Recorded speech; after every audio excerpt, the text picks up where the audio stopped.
What are you wearing? A Canadian tuxedo. Canadian. I'm a hockey player.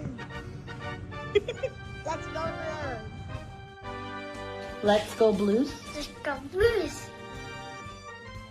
To all you Blues fans, we're bleeding blue with you. Let's go Blues. Let's go Blues.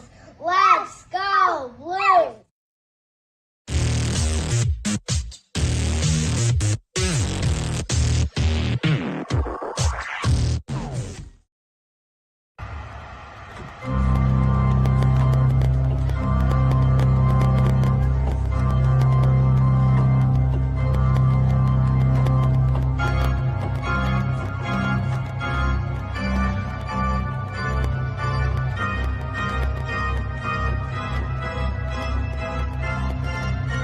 Now please welcome to the ice for their pregame warm-up, presented by Scott Credit Union. Yours. Blue Note.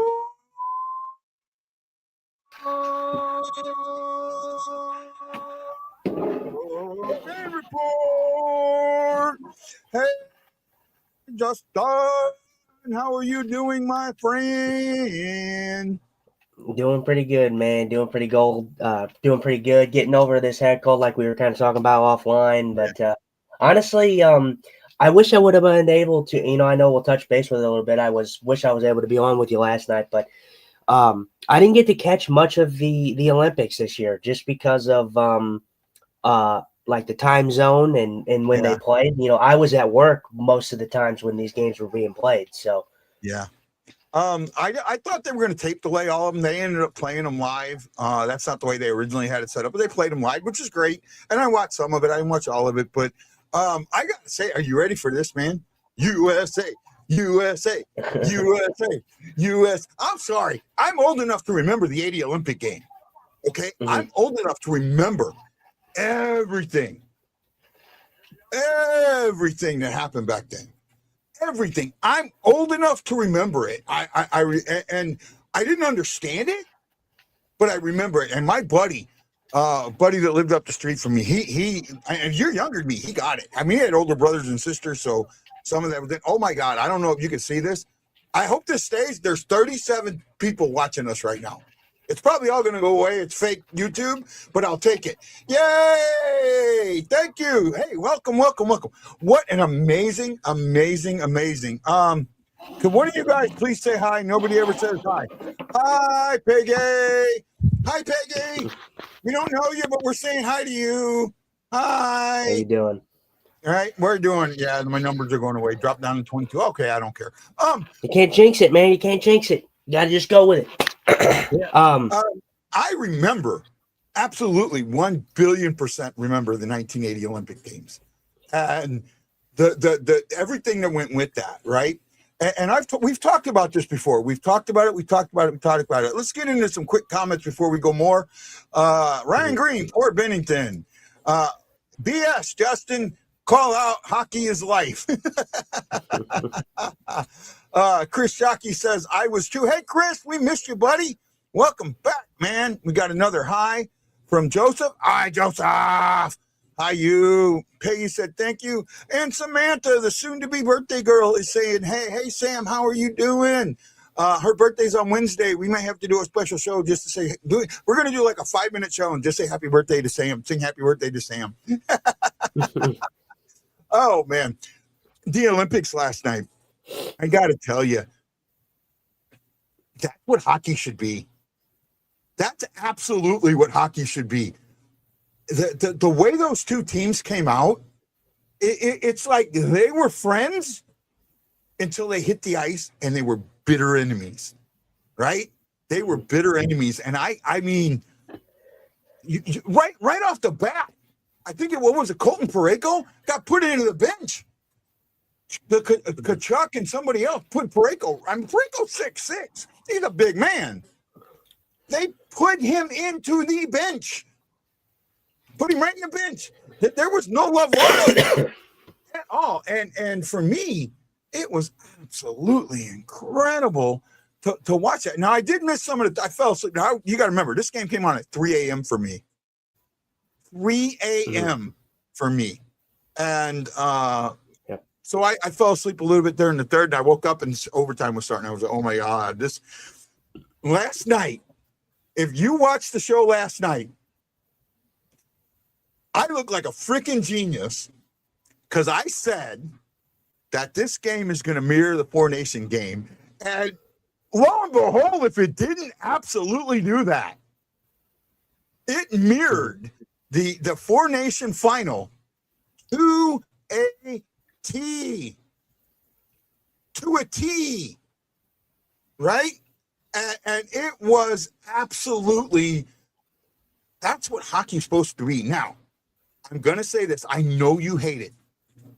But the 2 3-on-3s that we saw in the gold medal games were absolutely incredible. And they showed what 3-on-3 was supposed to be. And I'll tell, did you watch the gold medal game? Yeah, I've seen a little bit of it. Like I said, so don't get me wrong. The caveat with this is the one positive, the one reason I can say that I'm not going to shit all over this and the 3-on-3, the one caveat that this has going for it is you don't have the long change in 3-on-3 in this overtime. Now, with that being said, I'm playing devil's advocate there. That is nice. The NHL should adopt that to where they should not do the long change for overtime. They should not switch sides when it comes to the NHL, just like they did here. I didn't even realize that. I'll be honest with you. I didn't even realize that it wasn't the long change. Well, that's why it was so exciting because you got to see how it should be played. Because with the long change, all the teams do is they circle back and they don't really try. They just kind of wear the other team down and then they can't get a change. The reason this was so exciting was because you didn't have the long change. If you made a mistake, if you lost the puck for a split second, you can get off for a line change. So you had fresh bodies coming on and off in quick transition. So that's what's a positive. But when I look at this as a gold medal game, I'm sorry. I'm still going to say I don't want to see 3-on-3 overtime. I want to see 5-on-5 in a gold medal game.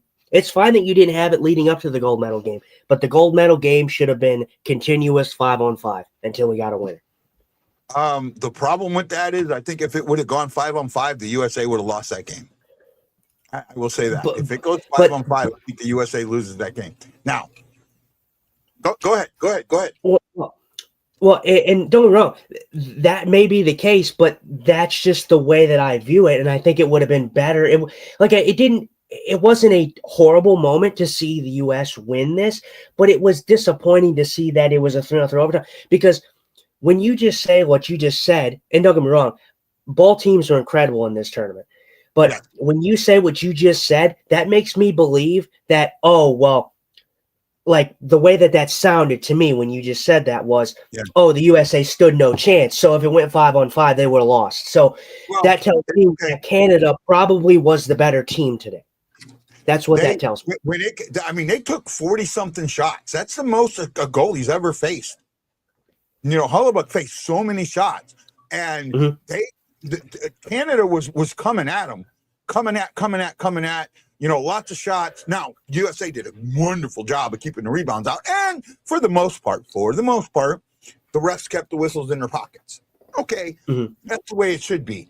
They were out a little bit, but the one call was kind of iffy. I thought it could have gone either. I thought it should have been incidental minors. I thought it should have, you're calling hooking, but you also could have called holding the stick because the guy clamped his wrist, clamped his arm down again, holding the stick. So you could have gone both ways on that. I didn't have a problem with the officiating in this game. This game was exciting. Don't get me wrong, and I know I sound like a negative Nancy. Oh, it's 3-on-3, but that's just kind of how I view things. In a big game moment, it's just like the regular playoffs. In the playoffs, in the NHL playoffs, we don't see 3-on-3 overtime. We see 5-on-5. Yeah. So in the regular season, they play 3-on-3. We've talked about this ad nauseum. They need to change 3-on-3 overtime. I agree. I think for the magnitude of this game and the absolute atmosphere that this game brought, because the atmosphere was incredible from the jump, from the puck drop, the fans were absolutely going nuts. So Yeah. the fact that this game ended 3-on-3 is very disappointing because of how good this game was. USA played to their strengths. I thought on paper, Canada has a better roster on paper, but US played to their strengths when it came to physicality and really wearing down Canada and really playing good defensively, even though they allowed 40 shots or whatever. I thought that they played to their strengths. And Canada, they didn't bury some of the chances that they had. I mean, you look at the Nathan McKinnon one where he was open net. So, this game could have been different without a different thing, but you got to give it to the storyline. Hellebuck played great. And you felt the elation on his face when you saw him like doing his celly, in the line when they were giving out the medals. You felt the weight lift off his shoulders. That is the first time Hellebuck has actually done something in a big time game. Yeah. No, first time. Both goalies played amazing. Now, why did I'm going to ask this question. I don't want you to answer it yet. I want to see what our fans, the people that are watching us, our viewers, think. Why did Team Canada lose this game? I think there's a very, for me, it's obvious why Team Canada lost this game. There's two things that cost Team Canada this game. I want to see if people picked up on it. I've seen some of it. I've seen some of it on the internet, on Facebook and that. Sorry, Justin, that have kind of gone along this line, and I've seen it in some of the chat groups I'm in. But I think there's something else that a lot of people miss. So I want to see what our fans think. Right? I won't answer it. I won't answer it yet. I'll let other people answer. But I probably, if someone gets it in the chat, I'll probably just go along and say that. But I think I have an idea of where you're going with what probably is the issue. There's two issues that I was seeing. Now, if you want to just give me my outsider thoughts, I won't answer. You don't have to tell me if I'm right or wrong. Yeah. Go ahead. You answer, and I won't say anything. I'll keep my message shut. Well, for me, honestly, there was, I crapped on the play when it happened, but Matt Boldy made an absolutely excellent play to score the goal, the first goal of the game. And I look at who's on defense there. Cale Makar and Devon Taves were the pairing at that point. They both got split, and I've always said this. You can back me up on this one. I say that Cale Makar is a fantastic defenseman. He's a great offensive defenseman. He showed it later on when he scored. He was the only one to score for Canada. I think Canada lacked on the defensive side of things. I think that although they didn't get heavily outplayed by the U.S., I thought that the U.S. took advantage of their opportunities. Yeah, the score was only 2-1, but I felt like there was a lot of times where the defense was like giving up some pizzas. They were really throwing some turnovers quite a bit for Team Canada was throwing a lot of turnovers and stuff. But for me, that would be the one weakness for me would be I thought the U.S. defense was a little stronger than the Canada defense. And my other one, I would say that Canada suffers from a star power issue where it's a play for yourself kind of mentality. You're close to where I was going at. You're very, very close. He says, I just sent you a long messenger while the Canadians lost. I didn't see it, but here it is. I think the Canadians kept trying to hit Hellebuck low and in front of the crease. When we remember in round 1 last season, we kept hitting Hellebuck high over the shoulder from a distance. It's not a bad point. I bring it down to not regulation. Regulation, well played, both sides. And Boldy with the split, the Boldy with that move where he picks the puck up, absolutely incredible. In overtime, in 3-on-3 overtime, I caught it right away, and no one's talked about this. Canada went to an NHL-style overtime where they kept bringing the puck back out to regroup, right?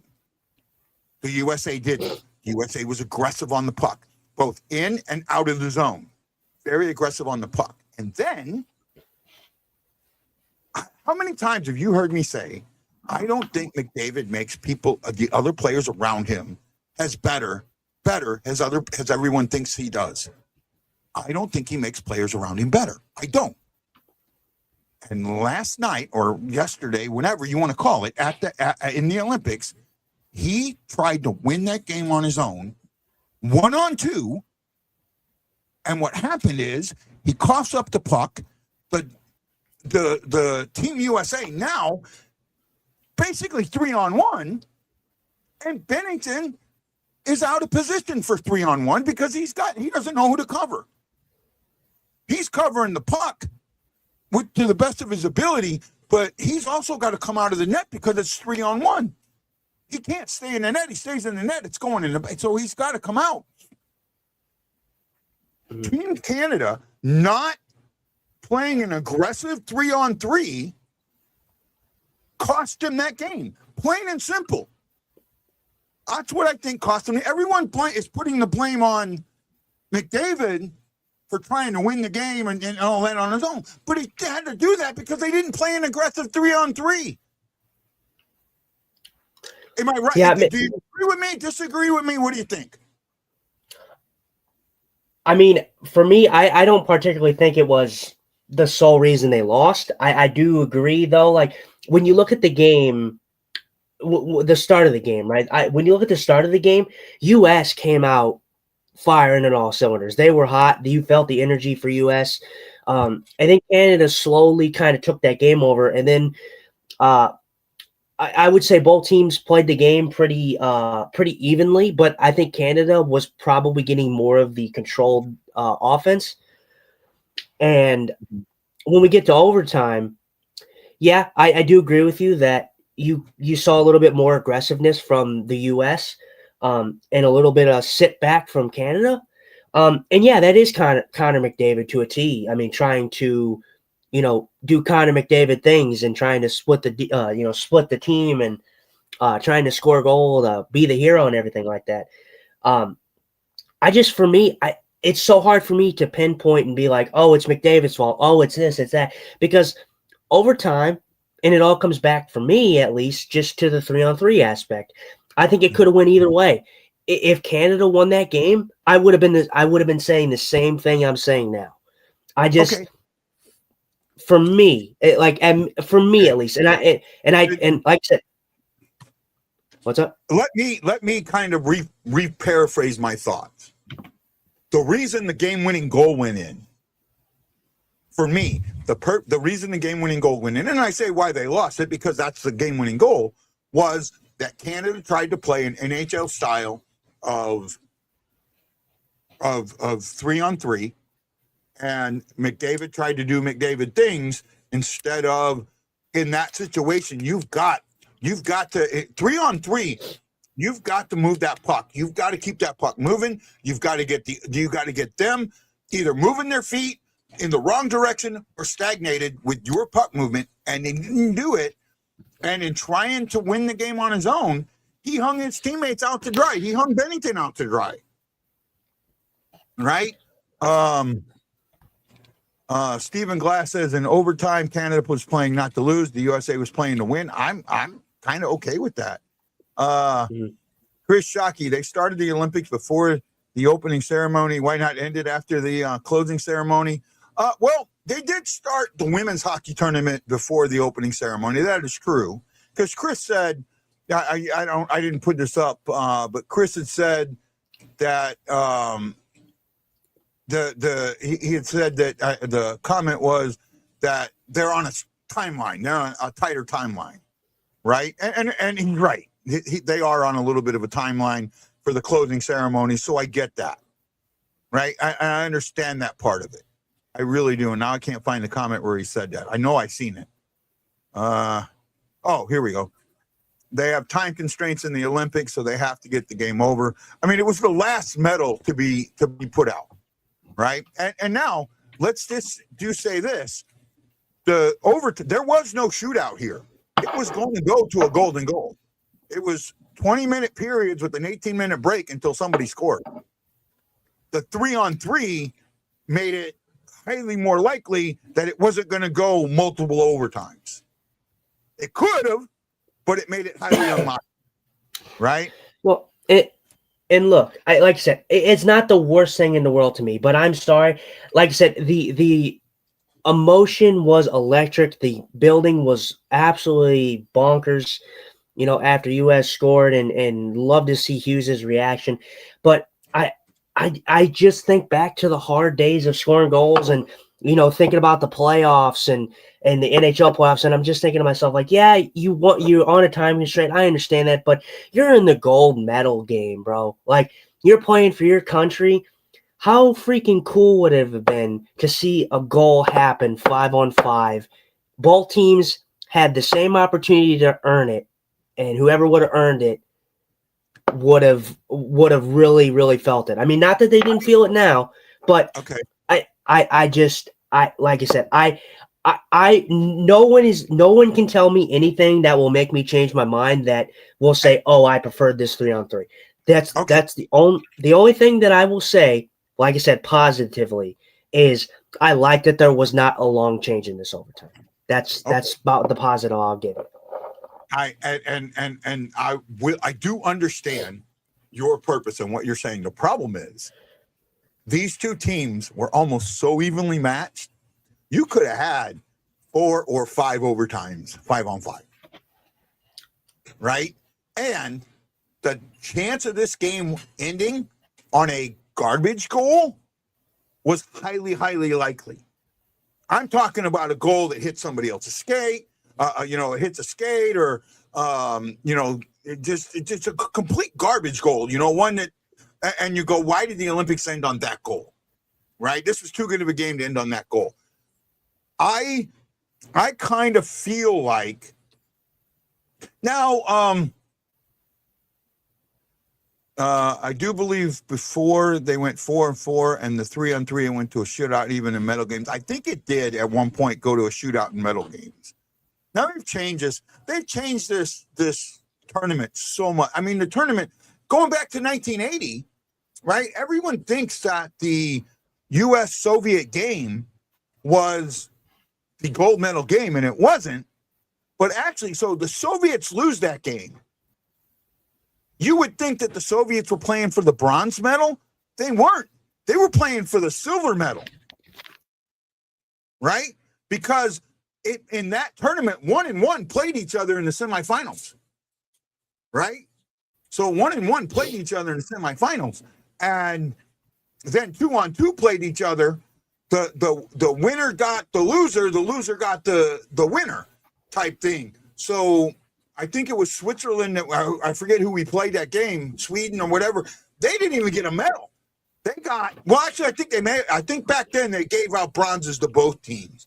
I know at some point when competitions like that, both teams got bronzes. So I could be wrong, but I think that has happened in the past, right?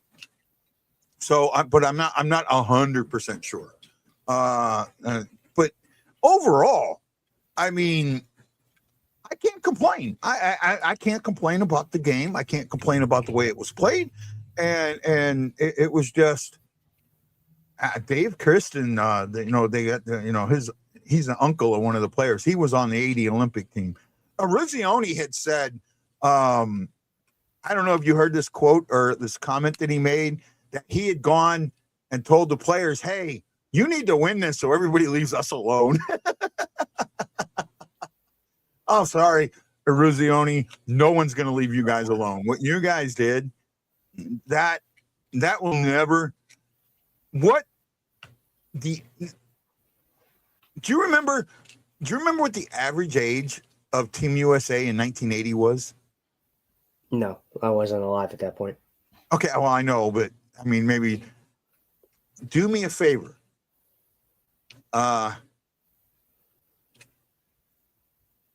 I just lost my place. Take a guess what the average age of Team USA was.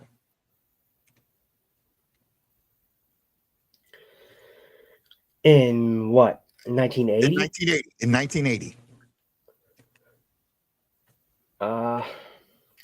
Can you tell me if you tell me who was on that team, would that give me the answer? Or even if I told you who, I mean, I don't think most of these guys aren't household names, right?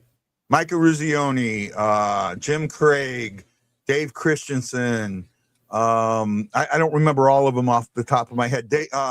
Um, Suter's father was on the team. He was the first of the 80 team to pass away in 2014. Right?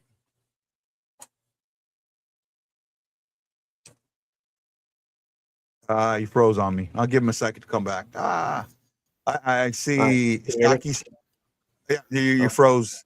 There you go. You're back.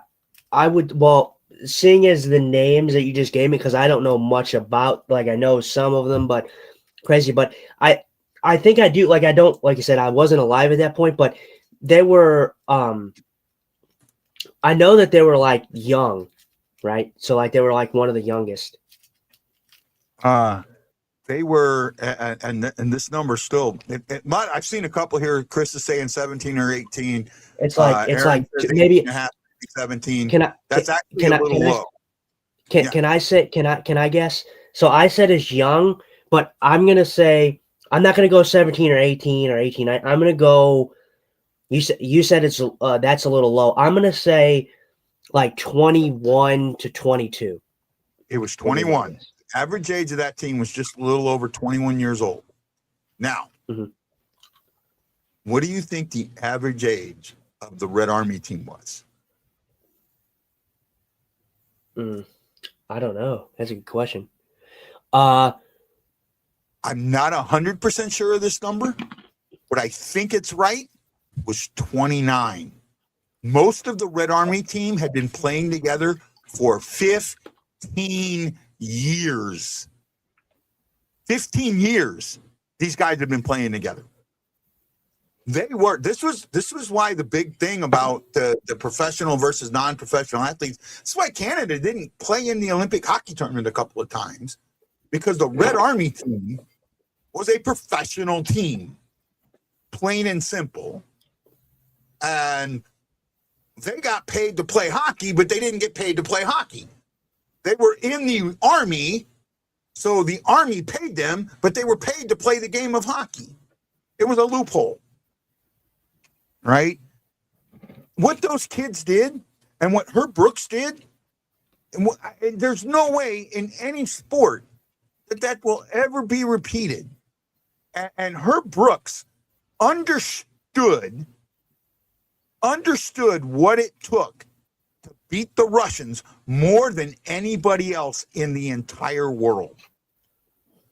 Right? He had 60 players. He had 60 players to choose from. 3 days, 60 players. They brought these guys in here at great expense. The USA Hockey, the Olympic Committee paid for it. Herb sent them all home after 3 hours, except 20 or 26. Right? Just sent them home. They said, these are the ones I want. It wasn't the 20 best ones. It was the 26 best ones. It was the 26 right ones. And both the Miracle on Ice in 1983 and Miracle in, what was that, 2006 or 7, whenever that movie came out. I was still active duty when that movie came out. So it had to be, even earlier, maybe 2003. Because I saw it in Japan, maybe 2003. So that was so well done. And then on Netflix, there's a documentary on the Team USA, and they even cover what I talked about with the Ruzioni in this documentary on Netflix. You know, I've talked about it before with the Ruzioni and how this one makes it like, Miracle makes it like a Ruzioni was the guy that was going to get cut, and he wasn't. He was the guy that Brooks all along was looking at to be a captain of the team, right? He was that guy. He was that he was the anti-Jim Craig in a way, where Bud Brooks wanted the guy that, with Jim Craig, wanted the guy that wouldn't take the test. In Arizioni, he wanted the guy that took and understood the test. And that's what he was looking for. And he was so smart in that. And it's a shame.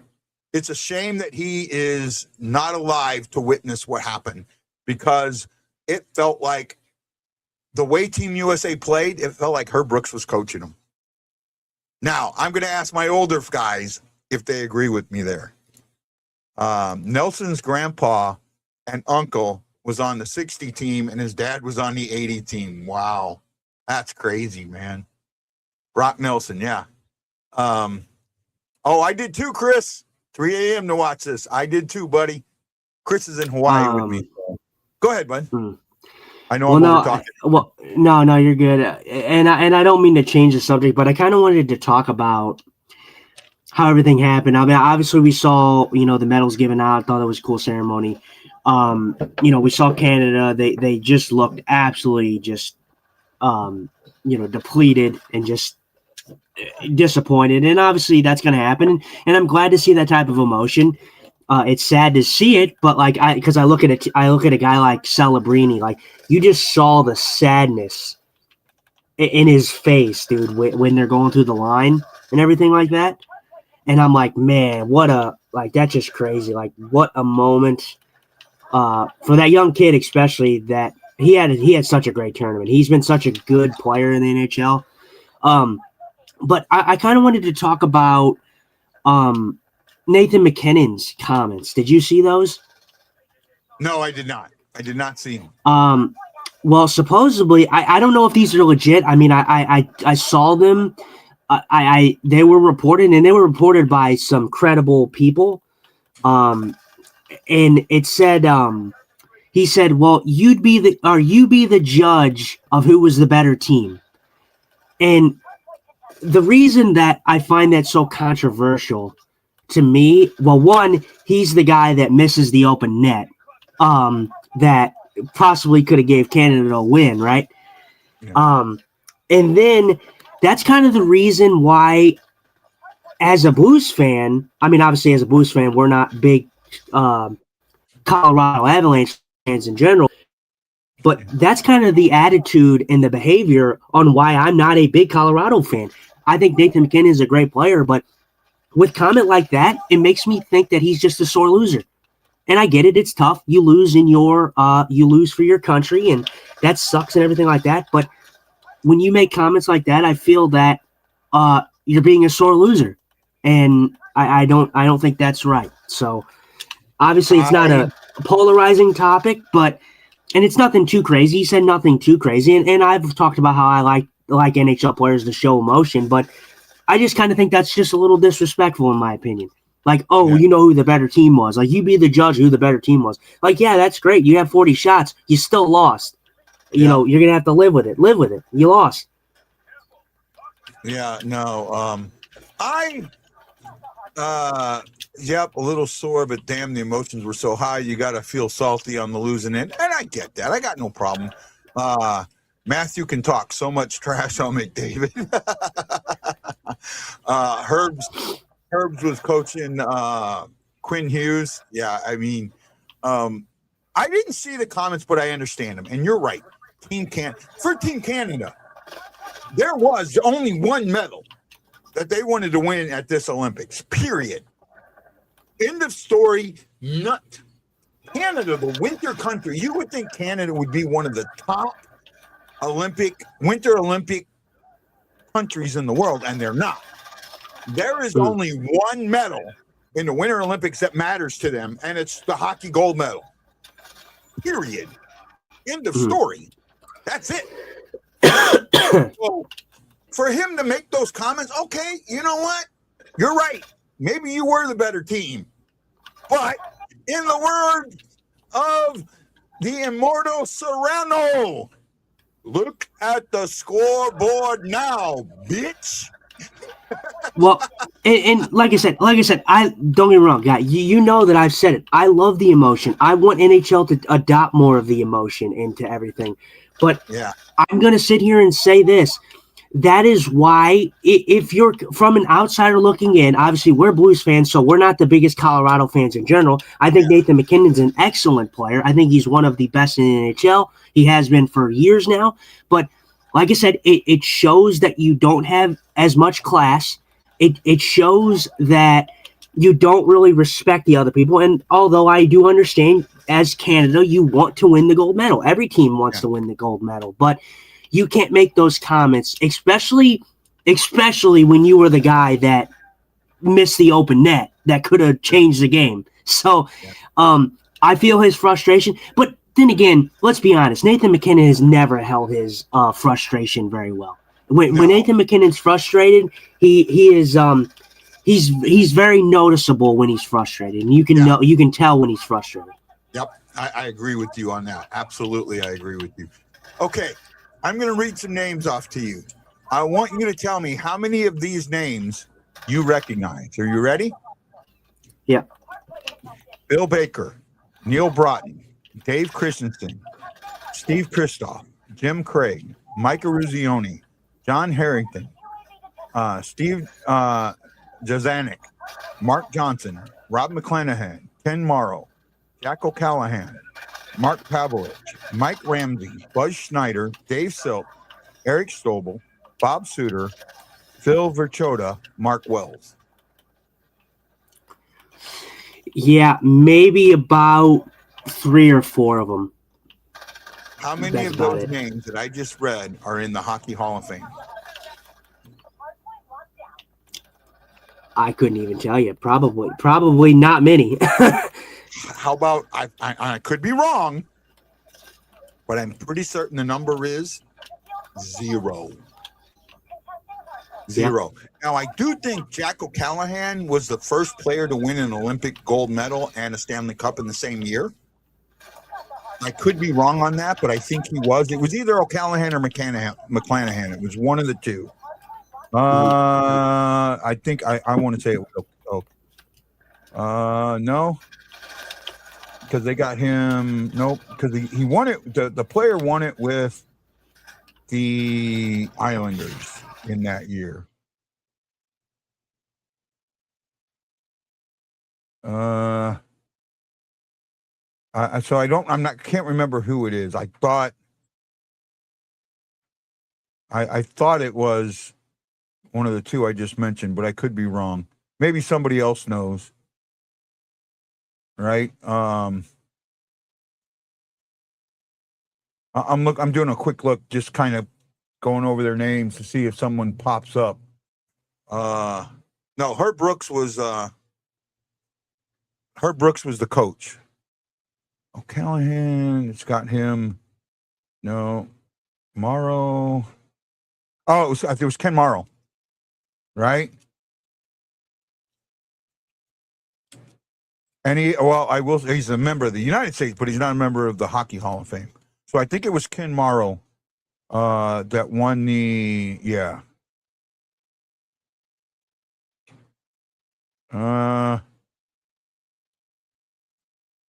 Yeah, I'm pretty sure. Yeah. So he was an inaugural member of all 4 Stanley Cup teams. So he was the first one. Ken Morrow was the first one to win the Stanley Cup and the gold medal in the same year. Right?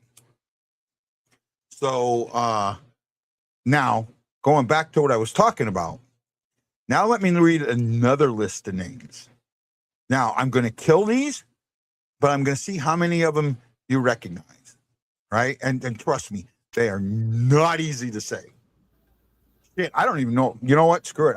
Well, you're blind, so that doesn't do me any good. I was going to put it on the screen. What are you on right now? Huh? What are you looking at? I am on Wikipedia looking at the ice hockey at the 1980 Winter Olympics page. Right? And then scrolling down on medalists, it has a list of all the medalists for the Soviet Union. Now, if I remember correctly, 5 of those guys, 5 of them are in the Hockey Hall of Fame. I think Fetisov is. I know Tretiak is. There's a couple other. I remember reading like 5 of them are in the in the Hockey Hall of Fame, right?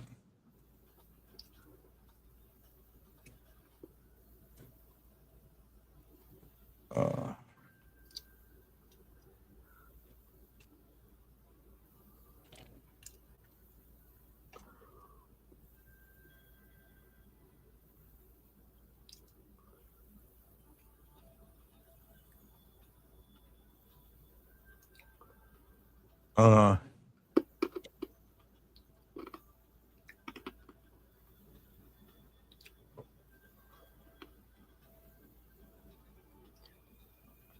I'm trying to. I can't remember. I'm seeing if it. Yeah, it doesn't have it, but I know that a bunch of them were in the. Are like 5 of them are in the Hockey Hall of Fame, right? Yeah, Aaron. I didn't want to put it up earlier. Her birthday is Wednesday, so we talked about that. I think. Do you feel like we've talked enough about the Olympics, or you want to talk about it a little more? I think we covered it. Like I said, I think for my closing conclusive thoughts on it, I thought the game was really exciting to watch. I thought for a game where you can't fight, I felt the energy was very high for both teams. I felt both teams were physical, especially the U.S. I knew that was where they were going to play to their strengths at. U.S. came out hot. Canada kind of took it over after that. I thought, for the most part, I thought Canada slightly edged them out throughout most of the game. And then in overtime, the tides kind of turned, and then we saw the goal. Great celebration by Jack Hughes. Honestly, unlikely, but it was an unlikely hero. And the reason I say that, not because I don't think Jack Hughes is a great player, 3-on-3 opened it up to anyone being the winner in that game. So I think if you saw 5-on-5, I'm not being disrespectful, but I think a bigger name probably would have stepped up and scored the game-winning goal. I agree with you. I don't disagree with that. But the 3-on-3 is what led. The 3-on-3 is what led McDavid to try and win that game on his own. Right? And Hellebuck, I will say, I've talked about Hellebuck. I've talked about the Winnipeg Jets ad nauseum. And I will say, I was listening to the commentators. I don't know if anybody caught it, but the absolute shit talking that they were doing on the Winnipeg Jets in that, because they were talking about Hellebuck and how good he was playing and how he actually has a solid team around him. They were just absolutely diarrheaing all over the Winnipeg Jets, which I thought was hilarious. Yeah. But both goalies played amazing, right? Bennington did not lose that game, and Hellebuck didn't win that game. If you know what I mean. I saw. Right? Well, and it was what's crazy, and I do a gaming thing where I play like competitive 6v6 and all that, and the amount of people that actually were blaming Bennington on that first goal in the Discord that I was in, I was like, you can't blame Bennington. Freaking Devon Taves and Cale Makar of all people get beat up the middle. You can't blame Jordan Bennington for that. Oh, absolutely not. There was no way to blame Bennington on that. Boldy made a great move. He deserved that, and he absolutely made a great move. And you can't blame the goalie for 2 defensemen of that caliber getting beat up the middle. Should never happen. Well, especially the move. Look what he does. He picks that puck up, bounces. I mean, he does it Crosby in the Winter Classic, the inaugural Winter Classic. Picking that puck up, bouncing it so he can get through the defense. And he puts the goal in on his opposite side. He's going across, and he puts the goal in short side. Right? He opposite side. That's just an amazing shot. I'm not going to fault any goalie for that. I don't care how good you are. I'm not going to fault any goalie for that. The goal Hellebuck gave up. Hell of a goal by Canada there. Great to open up that little hole that they got it into. Yeah, Cale Makar's placement of that shot was great. And when I looked at it, I was like, oh, that's probably one.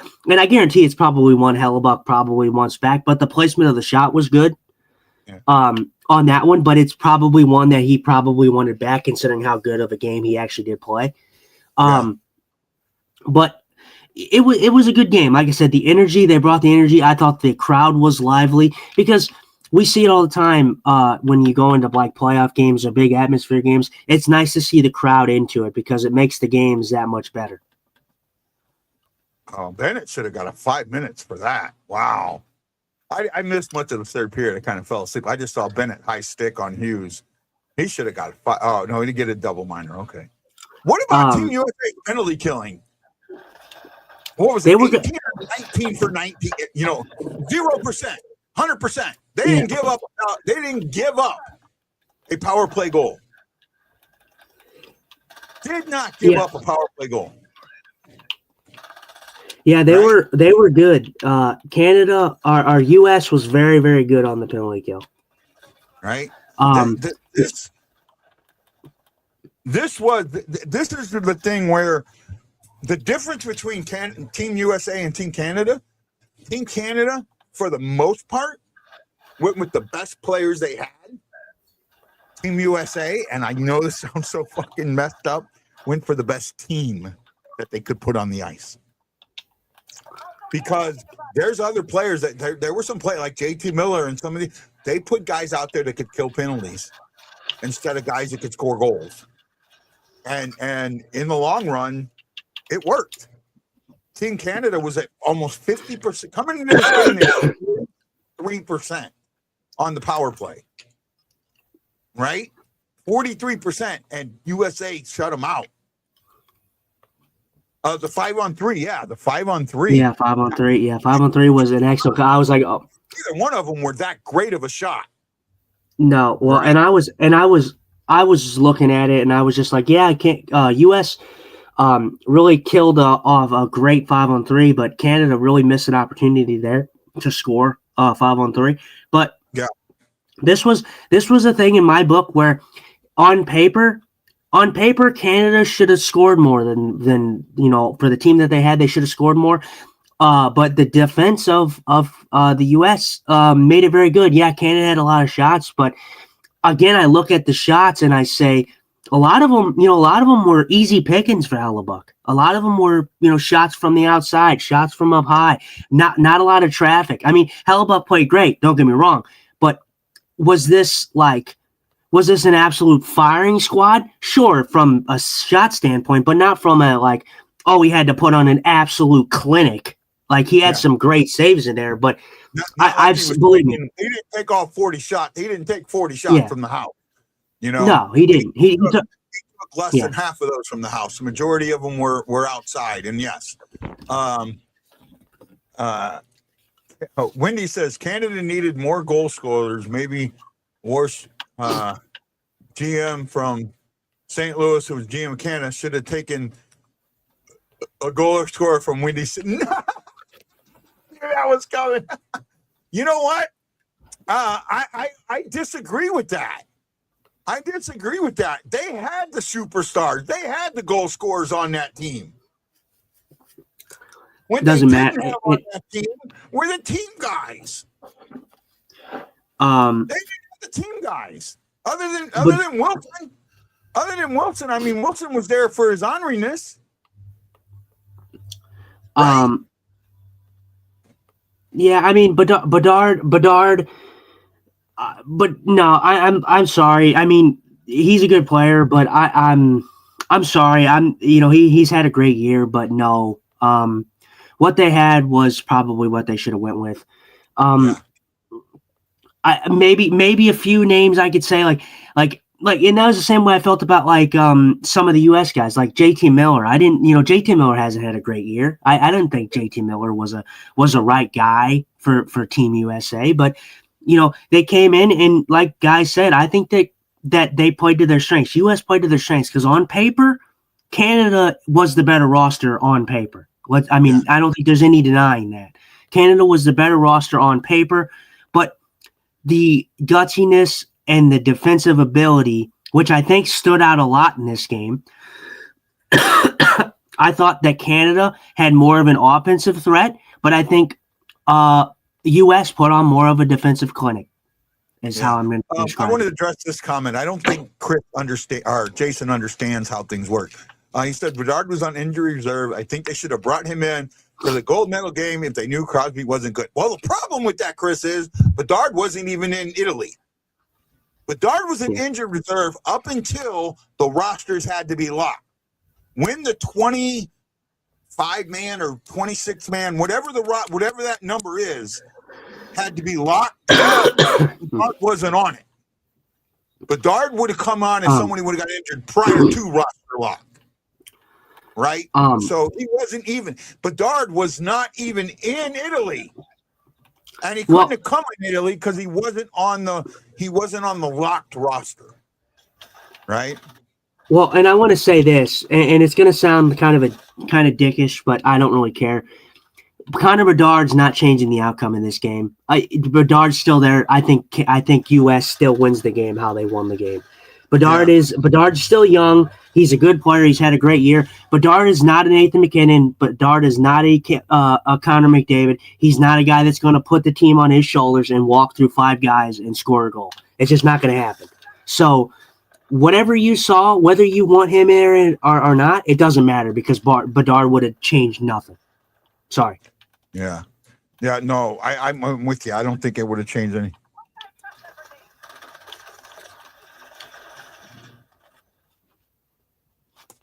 I'm looking something up real quick. Hold on. I'm trying to figure something out here real quick. Just give me a moment.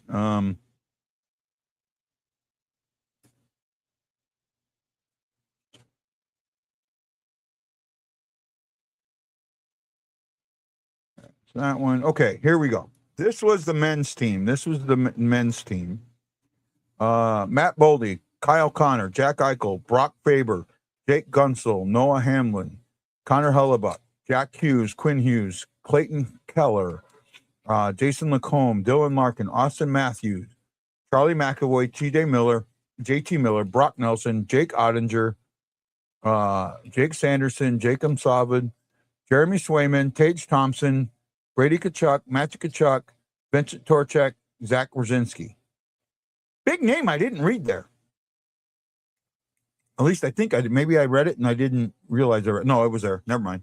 Okay, that was the men's team. I'm not sure. Let's see. 1, 2, 3, 4, 5, 6, 7, 8, 9, 10, 11, 12, 13. So 25-man team. Right? Now let's go. I'm going to pull it up here. Going to pull it up here in a second.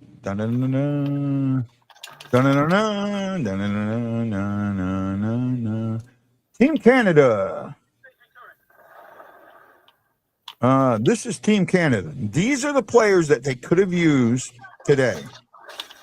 Travis Simon, Devon Taves, Cale Makar, Sam Bennett, Nick Suzuki, Sam Reinhart, Bo Harvard, Macklin Celebrini, Thomas Harley, Seth Jarvis, Shea Theodore, Nathan McKinnon, Darcy Kemper, Brandon Hagel, Tom Wilson, Josh Morrissey, Logan Thompson, Jordan Bennington, Colton Parayko, Mark Stone, Brad Marchand, Sidney Crosby, Drew Dowdery, Mitch Marner, and Connor McDavid. Guess whose name I did not read? Right? He wasn't even in Italy. He couldn't have played in the game no matter what. That was the 25-man roster that they could use. Right? And remember, on the ice, it's only 20 men. Right? It's you have the 12 forwards, 6 defensemen, 2 goalies. Right? I think that comes up to 20 if I'm in my math somewhat right. Right? So that's what I understand it to be. I could be wrong, but that's what I understand it to be. So there's no way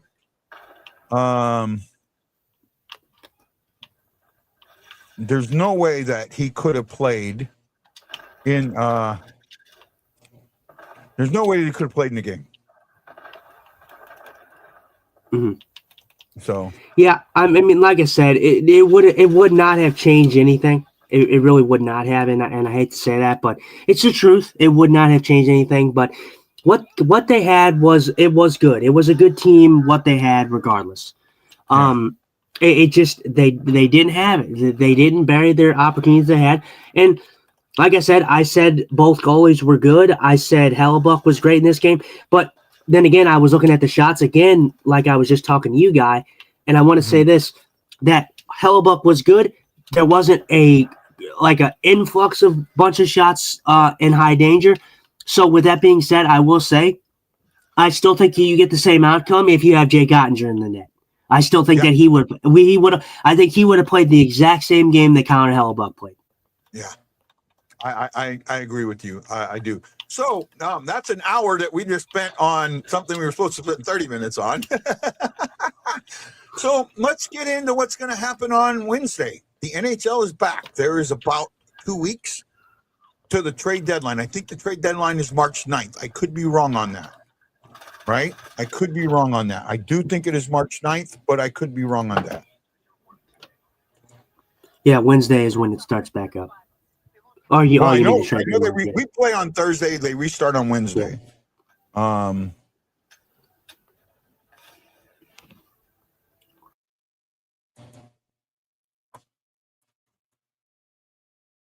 I'm going to see if I can pull this up. March 6th. I was close. It's on March 6th. Right?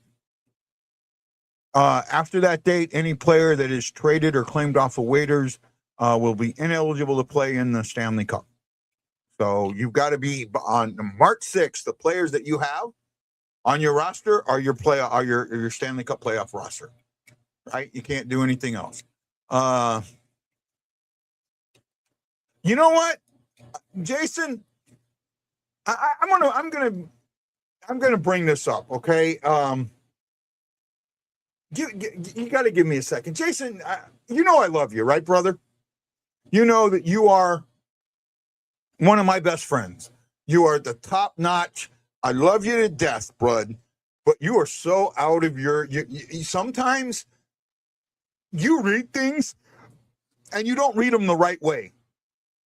And in this statement, and I'm going to bring it up. I'm going to bring it up from the group so I can actually show it what it is. You got to give me a moment, though.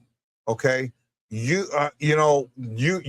so off the mark here. It's not even funny, right? He's talking about Brady Tkachuk's comment. Did you hear it? Seeing if I can bring it up here.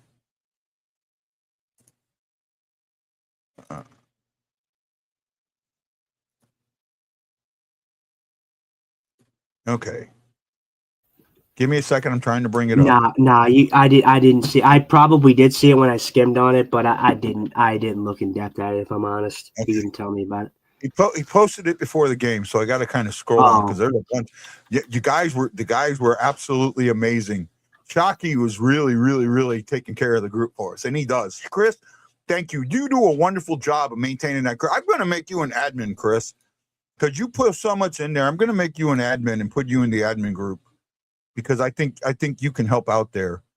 Our buddy Andrew Willis, the hockey writers guy, he put Blues Views put this out, and this is how messed up how wrong Blues Views is. I'm going to ask you if there's a name missing from this list. Okay, are you ready? Before I get to the other comment, Blues Views put this out.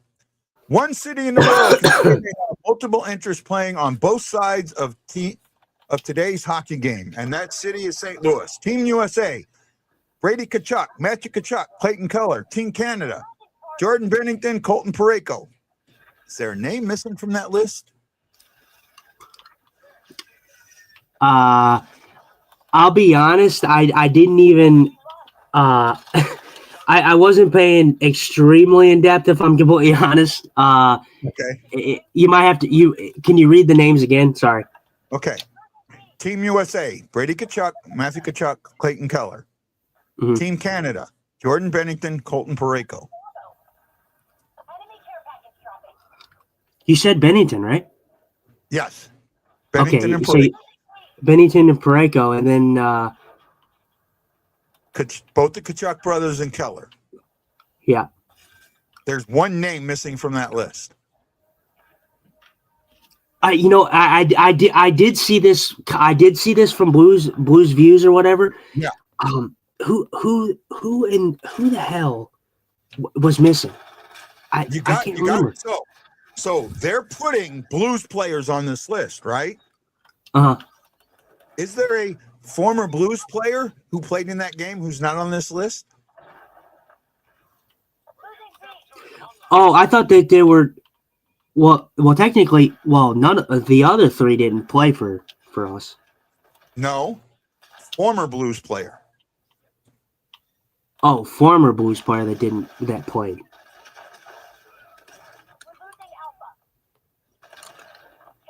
Am I an idiot here? I might be an idiot. Tage Thompson. Oh. He played for the Blues. He was a draft pick of the Blues. He's connected to St. I mean, he's the reason a lot of people think that he might be the reason we won the cup because we traded him away to get O'Reilly. I'm sorry, you got to put Tage Thompson in that list for me, right? Now, and yeah, maybe it's a stretch. Maybe it's a stretch. I mean, and what is this list to exactly, if I may ask? I mean, because for me, like, what is it? What I didn't, like I said, I didn't look in depth. I saw the post, but I didn't look in depth on what this actually was. Saying that the city of St. Louis is the only city that has players on both sides, right? That this, we have players that were born here, players that play here on both sides. But to boost your St. Louis interest, I think you have to put Tage Thompson on that list.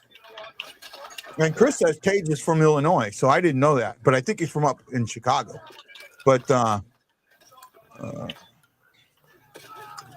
mean, I get it. I guess I can understand that, but like at the same time, I'm also not gonna like you're not losing your mind, but I'm not gonna like lose my mind over that. Like that's like I mean, it's so minuscule to me to be like, oh, I truly care about that so much, Oh, Tage played youth hockey for the Junior Rivermen in Peoria. Okay, yeah, that's almost St. Louis-ish. So here's the comment that Jason is talking about. Well, hang on. Go ahead. I'm sorry. I just want to make sure that you know that I'm not trying to be disrespectful. I'm just saying that I understand. I understand what you're saying. I'm not like as big of a broken up about that. It's not a big deal. It's just when some of these anonymous accounts go out there and put stuff out there, it's get it right. If you're going to put a post out like that, get it right. Especially the fact that you want to be anonymous and nobody can say anything to you. Right. Well, and the thing is, in Blues Muse this is not the first time he's, that he's posted something maybe questionable. Yeah. Here it is. It's they've got there it is. And that was the goal. It's on NHL Network. I just watched the USA win the gold medal. I went to bed right after this. I was so tired it wasn't even funny. So I didn't watch the gold medal preview. So I get to watch it now. Our presentation. Which what they did with Mikko. Oh yeah. Mikko wasn't Mikko Mikkola wasn't Mikko Mikkola was on Finland. Yeah, Finland. He wasn't in the gold medal game.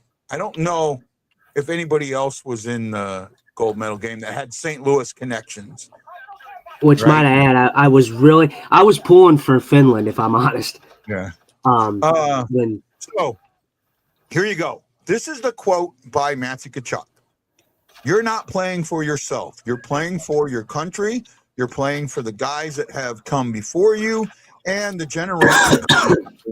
Now, Jason responded, sir, are you saying you're playing for yourself in the NHL and not the fans? Because if it's so, I'm done. Jason, I hate to break it to you, but 99.9% of the players in the NHL are playing for themselves.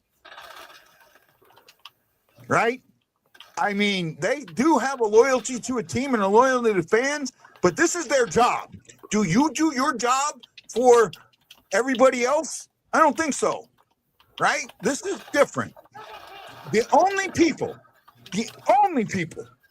that I can say do their job for somebody else are people in the military. Those people absolutely do their job for somebody else, and that's about it. You're not going to find many others. So that's why, Jason, I love you to death. Love you to death. But I love you to death. However, you're off base here. And Scary is saying, Scary's calling me out. Incorrect. Avs had Nelson for the USA and the big three for Canada. Okay, so that's 4. We had 5. 6 if you count Thompson. So I don't know. Right? That's just how, I mean, yeah, maybe I'm reaching for stars there, or reaching for straws there. But I just think in this point with Jason on this comment, he's off base there. Right? Yeah. I don't know. Just me being me. I mean, most NHL players, like you said, it's their job. You know, we all have jobs, and they're playing for their jobs. The only people that I can physically say maybe that NHL players are playing for, and it makes sense, just like anybody who does their job, is their wives, their kids. That's Their who they're family. playing for. Yeah, their family. That's who they're playing for. They're not playing for the average fan. I'm sorry. And I think that's right. They're not playing for the average fan. And I know that sounds bad because of, the fans are who support them and everything like that. But we enjoy the sport of hockey. We're not like, I'm not like saying like, oh, I want these guys to play for me. I want them to dedicate their game to me. Like they're not going to do that. No. So No, I'm with, just how I feel. I just think he was a little off base. I'm just looking over this list real quick. Yeah, Tage Thompson's the kind of the outlier there. I think you can say that he has a solid connection to St. Louis, being that they drafted him and he played. I want to say he played probably 60 games, 70 games with St. Louis before they traded him. Right? He played his rookie season in St. Louis before they traded him. Mm-hmm. And like I said, I think that's an interesting list. And yeah, you do got to kind of be accurate when you're throwing out lists like that. Like I said, I wasn't like too broken up about that whole thing. Like him not putting Tage Thompson on that list. I mean, it is what it is kind of thing. But and actually, speaking of Tage, I don't know if you actually watched the medals being handed out, but I felt so weird. Tage Thompson gave me a weird feeling because I felt like even he won the game, his team won the game, and I felt like he just didn't even give 2 Fs. just the, like, when he took that medal and they gave him whatever, I think those like plushy things or something like that. I don't know.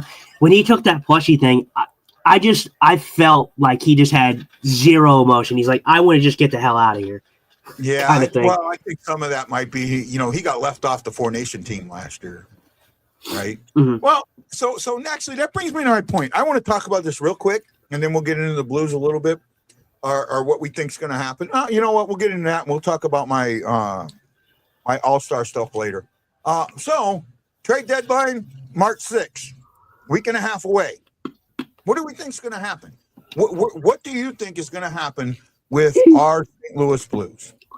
Right? It's going to be interesting. I'll tell you that. Like, and for me, the Blues are always an interesting thing because we think that the Blues are going to make moves sometimes at the trade deadline or before them. And then they don't. They stand pat. This year, I don't see that being the case with some of the guys that were in this tournament. Kind of showing up. You have Dvorsky, who I think has pretty much made himself in this tournament this year, to where he's going to be on this roster. He's going to stay, and he's going to probably be a mainstay for this Blues team. But as for like the other guys, your main piece that you're probably going to be moving, and you're going to be trying to move on from Justin Falk. You're going to try to move on from Braden Shin. Justin Falk is the main one for me because he's having a career year and his value is at his highest. So you can't hold off and hope that he plays the same that he is this year. You have to take what you're going to get for him right now because his trade value is at the highest. Because who's to say that he doesn't go back to what he was the previous 2 seasons, which I don't think he was bad, but from a producing standpoint, this is the best season he's had in a while. So are you just going to wait and stand pat and hope that he continues that? If I'm Doug Armstrong and Alexander Steen, no, I would say you trade him to get something for him because his trade value is at his highest right now. Yeah, what that is, I don't know. No, I'm okay with Falk. I think Falk is gone. I also think one other player is gone. 2 players are gone. Right? First of all, let me tell you this: even if the Blues went on a run, they're not making the playoffs. They are next to last. They are next to last in the standings. While the standings are somewhat close, there are way too many teams for them to have to pass to do anything. They are not making the playoffs. I'm telling you that they are sellers. I absolutely believe they are sellers right now. Right? They are absolutely positively sellers right now. So I think Benny and Shockey said it. Benny's gone. I absolutely agree with that. Bennington is getting traded. Well, and we talked about this. And for me, I hate to pat myself on the back, guy. I hate to pat myself because I love Jordan Bennington. I do. And he played really, really well in this tournament. But what did I say before this all started? And it's actually 2 things. I said that this is all going to determine how he plays in this Olympics. Well, he played great.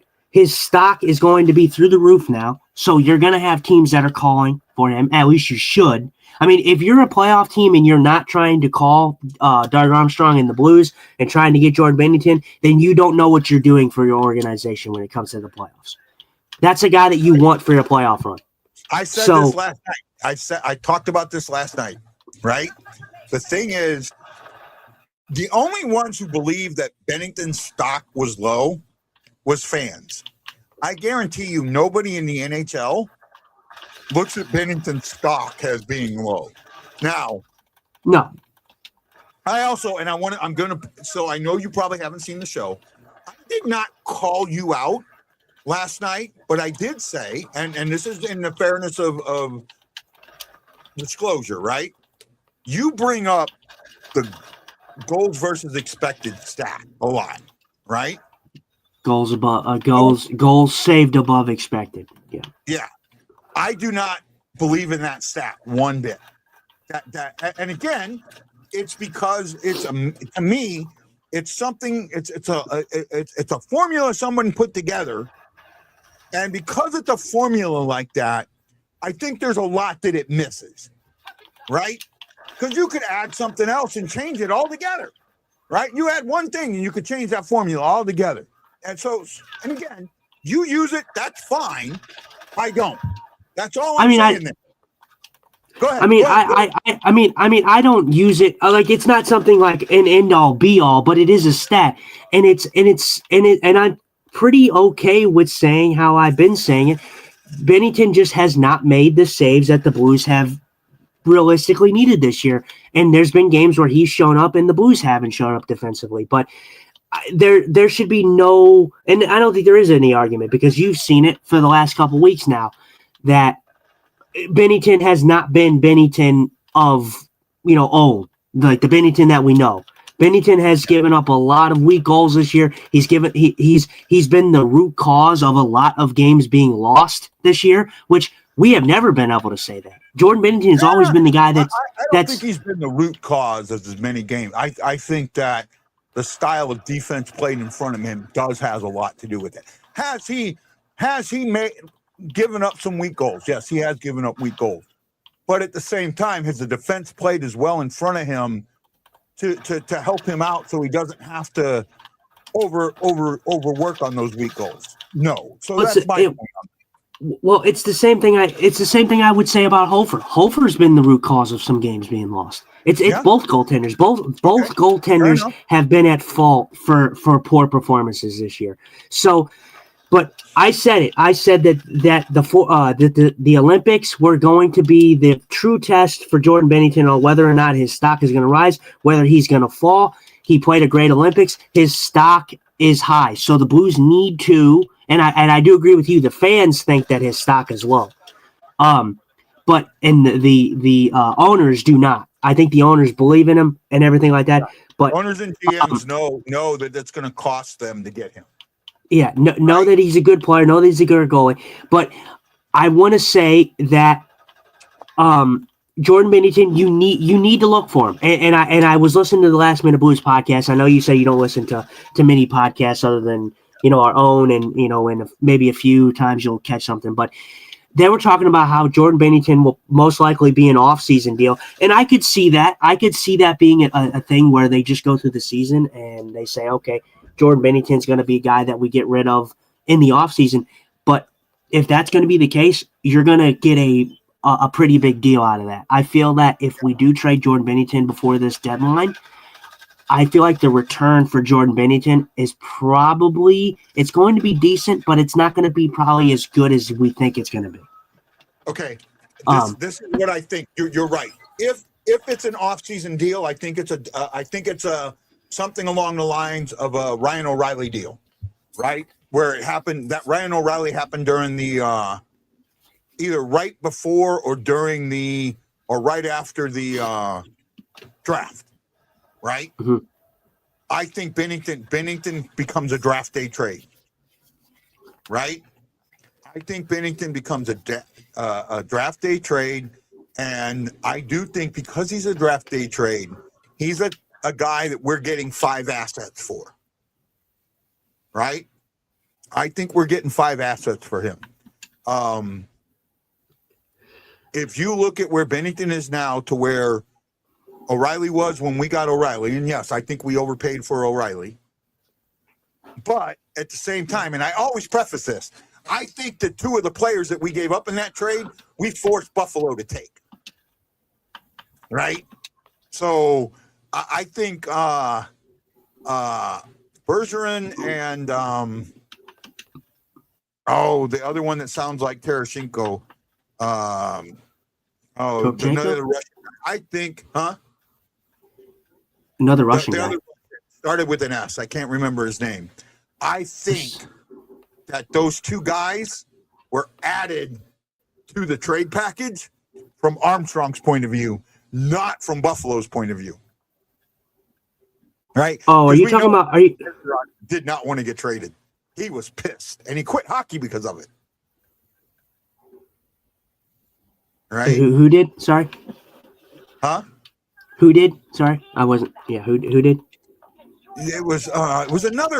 It was a Russian guy. He ended up I don't think he ever played for Buffalo, or if he did, it wasn't that long. I think he was part of the STL line for a while. Are you talking about Sobotka? Yeah, Sobotka. Or that's it. Yeah, Sobotka. Yeah, Vladimir Sobotka. Yeah. Yeah. So I think Sobotka. Sobotka and Bergeron they weren't. You mean guys you mean Patrick Berglund? Berglund, okay. Berglund. Berglund. Okay. Yeah. They may not be guys that Buffalo wanted, but Armstrong said, you know what? You want Thompson, you want this, you want that. I'm going to make you take places that I need to get rid of that are harder for me to get rid of. Right? Mm-hmm. So I'm going to make you take Berglund and Sobotka. Mm-hmm. And again, while I go, we overpaid, to me, 5 for 1, I don't see that. I think those other 2 were Armstrong's doing, not Buffalo's. You know what I mean? Yeah. So yeah, I like I said, I think for me, if you're Jordan Bennington, I'm maybe not as optimistic as you are maybe about that. For me, I just don't know if a team's going to give us 5 assets for Jordan Bennington. I think he's going to be worth a lot. I think he's a hot commodity for any playoff team, but I just don't see a team giving up 5 assets for him. I can see them getting a pretty decent return for him for sure, but your goal as a Blues fan, to me at least, your future is looking bright. We've seen it. Dvorsky is going to be a big-time player. We've kind of already seen it. We touched base a little bit on it. Snuggerud, he's going to come into his own. We're getting some younger guys. I think Justin Carbonneau is going to come in and be great. Yeah. Adam Yurchik. This team is going in the right direction, and I know that's crazy to say with how weird it's been for the last couple seasons and how we've been kind of in a sea of mediocrity and middle of the pack. But I believe in this group, and I believe that this team is capable of turning it around, and not in that long of a turn. I don't think that we need to go in a rebuild kind of thing. No, I think that the Blues are too. The Blues are too young to rebuild. They're too young. Think that you've got just in the minor league system, right? Defense-wise, everyone says we need this old defense. Well, you've got Adam Urich and Theo Lindstein, and both those guys are really, really close to coming up. And then you got Lucas Fisher, who's not far behind those two guys. So that's 3 young guys. That's two 19-year-olds and a 21-year-old. That are on the cusp of being in the NHL, right? So now, if right now you can't open a slot, those are guys that you could bring somebody in. They're trade bait too. They're guys that you could trade if you needed to, and then you look on the forward side. You have Carbonneau. You have Stenberg. I didn't add the I. You have Jerko. Kazamoski is starting to build something. Now, Kazamoski's 20. He's a little older. Yaron Parik. I'm probably saying that wrong. Right? 20. Stancil. 20. These are guys that have some...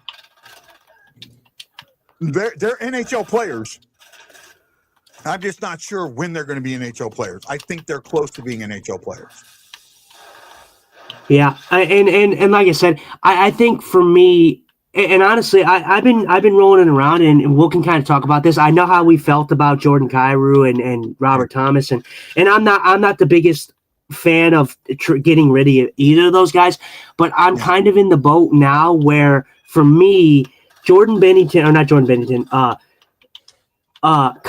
is a guy that I think he's going to need a change of scenery. I think the only thing that's going to help Kyrou in his career and may help the Blues in the long run is a change of scenery for Jordan Kyrou. And I hate to say that because I think he's a great player, but then I look at the possible teams that you could look for. And I think the one team that I'm landing on the most, and the one team that I'm thinking that maybe there could be something being done for like a hockey trade, and change things up, would be the New Jersey Devils. The New Jersey Devils are in the same place as the St. Louis Blues. They're a team that's in the murky middle. They're still trying to figure out. They don't really have a group that is all that high and mighty right now. They should be a lot better than what they are. But their GM has came out and said that he wants to change things up, and I think he wants to send a message. And I think how you send a message is you make a hockey trade. So I don't necessarily think that the Blues would go out there and be able to capitalize on a Jack Hughes because I don't think that New Jersey would give up Jack Hughes. No. But there is other guys. Maybe a Nico Hischier, maybe a Dawson Mercer. Those are your guys that you're looking at. If you're New Jersey and you're St. Louis trying to make a deal. So I think that was the perfect trade candidate in my opinion. And even Justin Falk, I could see Justin Falk going to maybe in New Jersey. New Jersey's not a playoff team. So obviously Justin Falk would want to go to a playoff team, of course. But if that can't be done and he could go to New Jersey, there's some assets in New Jersey I would take for Justin Falk. And I'm sure that you can get it because Justin Falk, I think New Jersey is in desperate need of a right-handed right defenseman. So I'm kind of with you there. I don't have. I'll be honest. I am with you there. I think that would be a pretty solid move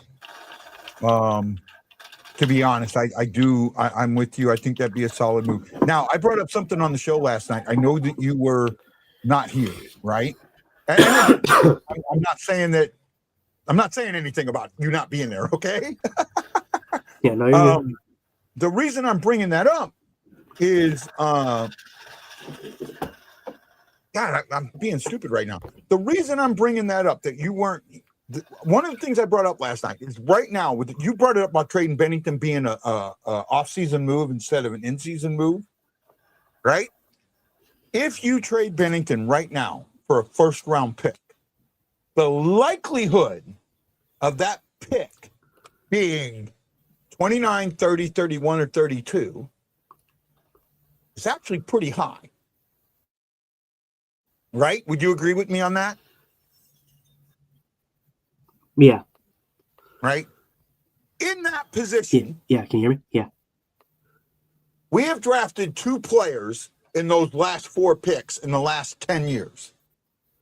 One of them was very recent, so I'm not worried about him yet. He's still to be. Can you think of the last player we drafted in those 4 positions and how he was with us? And what, late in the draft? So somebody that we drafted in the last 4, so either 29, 30, 31, 32, or 28, 29, 30, 31 before Seattle, right? Mm-hmm. Who do we draft? I know, because we've had like I said, we've always been a team that's been kind of in the murky middle. We've always drafted in the middle quite a bit. In those last 4, right? We have only drafted 2 players going back 10 years. And I want to double check this. I want to double check this. I had it pulled up last night, right? I had it pulled up last night, so I want to double check it, right? Because there's one other year that I think we could have pulled one that maybe within that 10-year mark. No, actually, I think we moved up a little bit.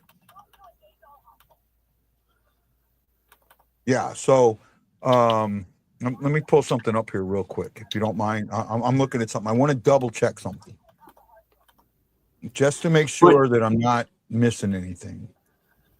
Yeah, you can definitely look that up, but I'm definitely curious to know. I am right. Go ahead. Go ahead. No, go ahead. I'll talk about what I'm going to talk about later. No, so in a minute. In the last 10 years, we have drafted 2 players in the bottom 4 picks. Okay? Mm-hmm. One of them, I'll tell you who one of them was.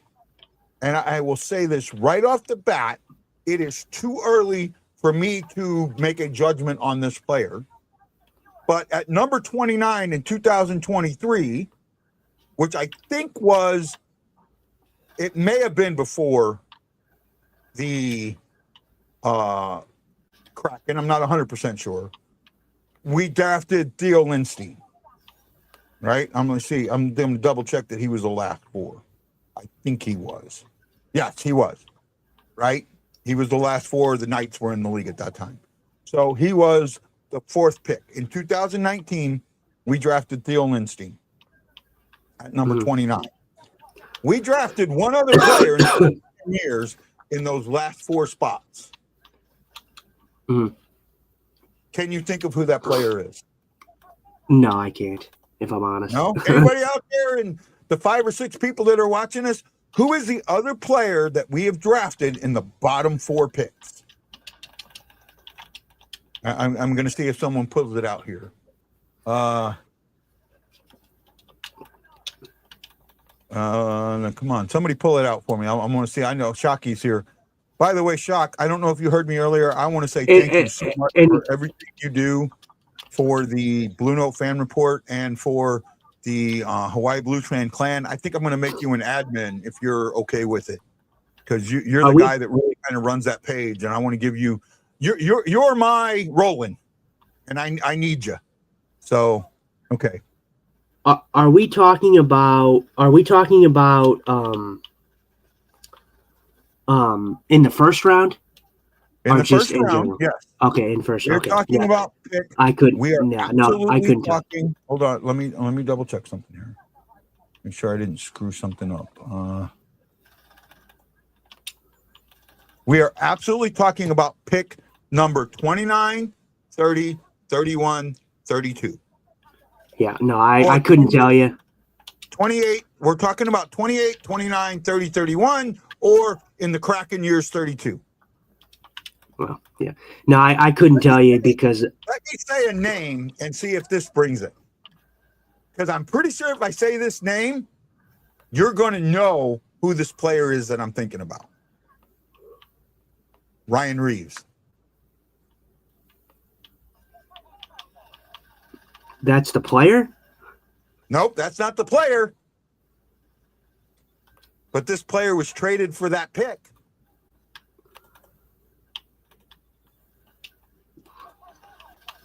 I must be stupid then. Costin. We got Costin at the 31st overall pick, the last pick in the draft of the Penguins. Oh, The well, last pick of the first round of the Penguins. you're asking a lot for me with Clem fucking Costin. Jesus Christ. I mean, But- he didn't really amount to anything, in St. Louis. So that was my point. In the last Yeah. 10 years, in those bottom four picks, and really, if you go back in those last 4 years and look at bottom four picks, like if I pulled up the drafts, right? Pulled up the draft, the first round drafts, and started looking at, starting 2 years back, starting in 2023, right?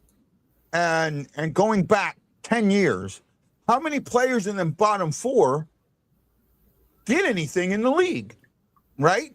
And we'll start with 2023. We'll do this for a little bit, right? And so this is my point. This is what I'm concerned about with a Bennington trade in the preseason.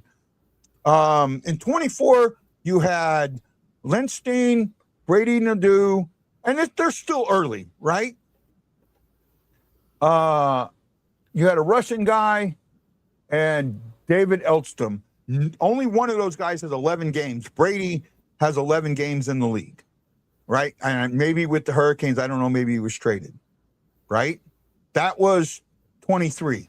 Go back to 22. Last four picks in 22 are Maverick Lemieux, Brad Lambert, Isaac Howard, Reed Schaefer. All four of those have played some NHL time. 20 games, 10 games, 28 games, 27 games. Again, it's still early, but there's guys in that draft that are in the hundreds or 200s already. Savosky is at 250, right? Nemec, 130.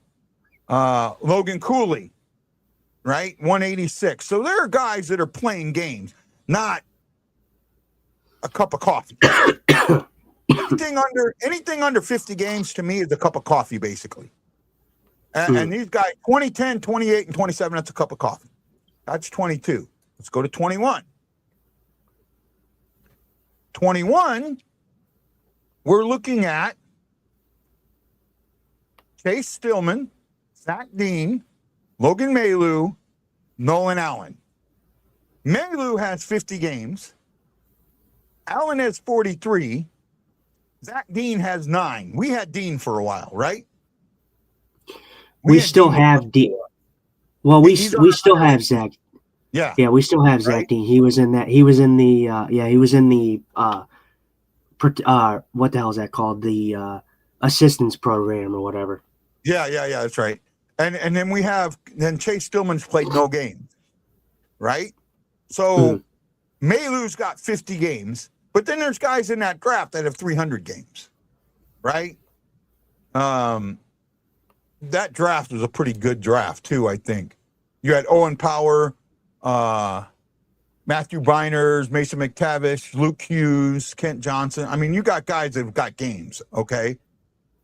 Right? So the majority of that first round has already played games. And most of them have more than a cup of coffee. You're looking at 3 of the 4 only having a cup of coffee and one having not seen the league yet. That is 21. Now we go to 20. Now at 20, I expect you to have 86 games. This is 5 years, 6 years in, right? So you should have at least a full season in my eyes, right? Mhm. So in the last 4 picks, you have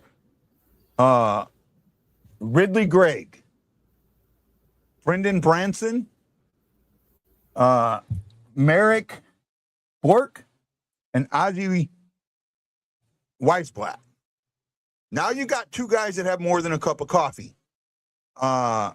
Ridley's got 222 games. Bork's got 131. The other 2 guys, 24 and 35 respectively. Cup of coffee, right? You kind of starting to see my point here. That bottom 4 picks, there's not a lot there, right? I mean, Ryan Suzuki, and now we're in 19. Ryan Suzuki, 2 games. Tragedy, Tracy, I think it is. Braden Tracy, 1 game. Beecher, 155 games. Okay, better than a cup of coffee. Ryan Johnson, 47 games. Go back to 18 now. And in 18, now we're getting into where you actually had some players. Now it's Lundqvist, Ramis Sedin, Joseph Bolano, and Alexander Alexeyev.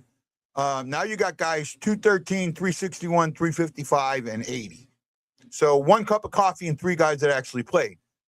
But overall, you're just not getting enough. Your chances of getting a player that's going to be a guy that can do what you need in that area, I'm not seeing. Right? I just don't feel like you've got that opportunity in that spot. Though, then I go, we had Costin. Now, we got Costin in that spot, but you've got Henry, Yorjaku, and Eli Tolavin, and they've got 440 and 400 respectively, where the Senators had Shane Bowers as 13, and we got Costin with 190. So, I mean, that's kind of where we're at. Oh, I lost him. I lost Justin. Come back, Justin.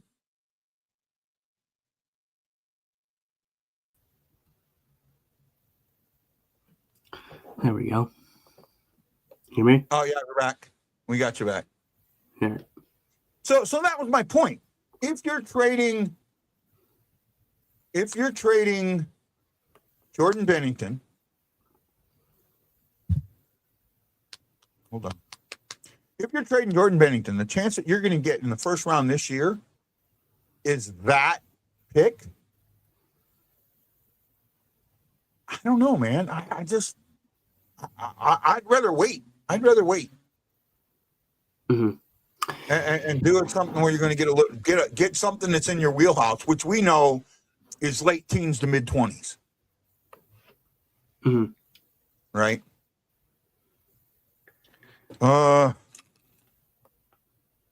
So I'm gonna before we go, we're gonna kind of finish it off here. I'm gonna go back to this. I'm gonna name some names, and it is simply this: do you trade them? Yes or no? Don't care what the return. Do you trade this player? Yes or no? You're the GM. Do you make the trade? Are you ready? Yeah. Jordan Kyrou. And I have to answer yes or no. I have to answer. I can't say 50-50. I could see 50-50. I think the answer to this one is the deal's right. Yeah, because for me, I want to say, like, my heart says no, I don't want to get rid of Jordan Kyrou, but my brain tells me that, but my heart says I think the only way that Jordan Kyrou is going to have success in St. Louis can possibly move further on in the development is yes, trade him. Yeah, I'm with you on that. I'm with you. Robert Thomas. I'm not trading Robert Thomas. Robert Thomas kind of falls into the same boat though. But if I'm going to trade Jordan Kyrou, I can't trade Robert Thomas too, because you're only going to trade one or the other. So You're not going to trade both. You cannot trade got- both. You can't afford to trade both. Pavel Buchnevich.